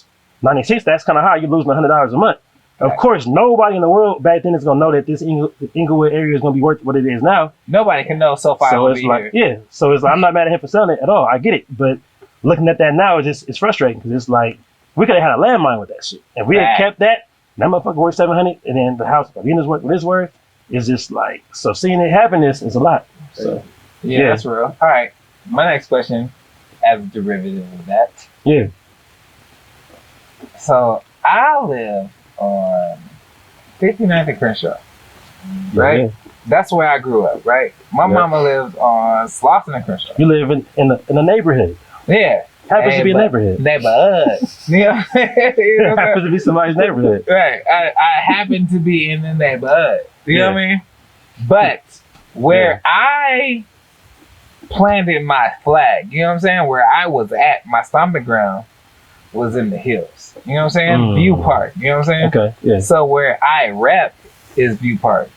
Yep. Am I fraud?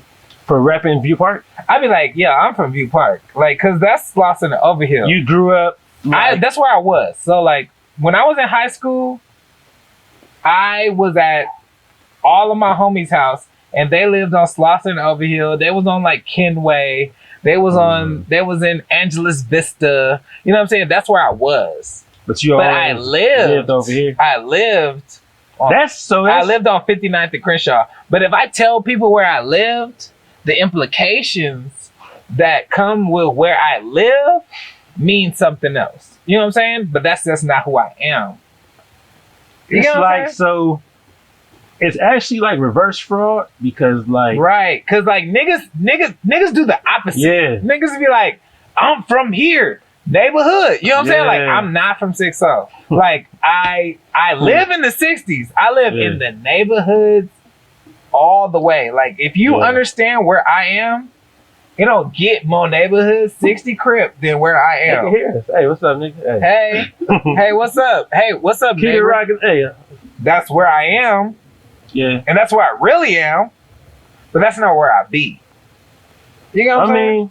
So what do you think? What? Because I be like, yo, I'm from View Park because the guys I hang out with and where you will see me, I'm at Simply Wholesome. You know what I'm saying? I get lunch at Simply Wholesome. Yeah. I get my cheat days. I get my cheat days. I get the Arnold Schwarzenberry smoothie. Yeah, I get. Simply Wholesome. You know what I'm saying? And no dairy. I get my cheat days. I get my cheat days on Snowballs. Yeah. You know what I'm saying? Like, I don't know. Like, I play basketball on whatever park that is on Stalker. Whatever. Yeah. You know what I mean? Like, so like, I be like, yo, View Park, that's where it's at. You know what I mean? I'm from View Park. That's where I got my stomping ground. So like, so for me, and you know what the biggest problem is? Yeah. Nip has made where I'm from so proud to put a flag. You know what I'm saying? Like, what do I do with that?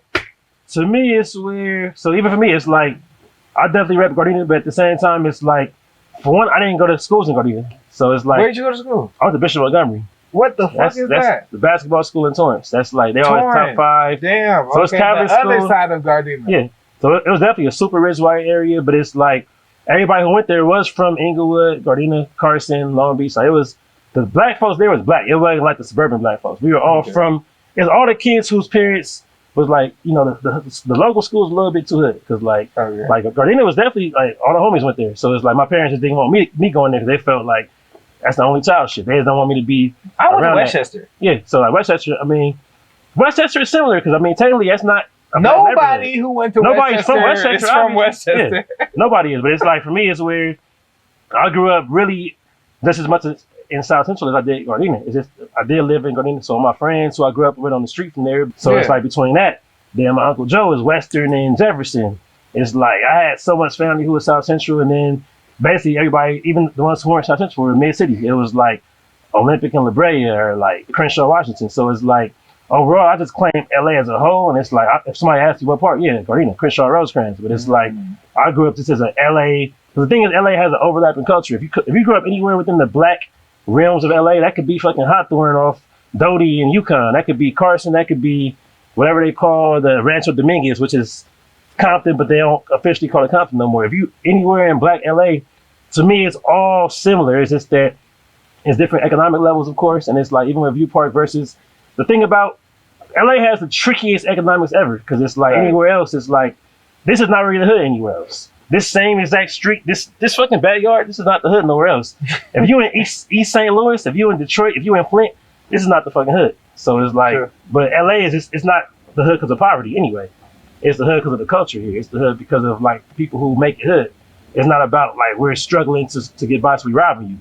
We robbing you because we from 60s, but my mom got money. It's like my mom got a good job. I'm robbing like you because Nipsey, your mama got money. Yeah, it's like Nipsey's parents. Obviously, you can tell Nipsey's parents were cool ass parents. Right. His dad, Richie, and his mom worked LAX, PD. It's like even Nipsey did not really grow up in a bad environment, but it's just as far as family wise, it's just that the people he grew up with, as far as his friends and his mutual people, his peers.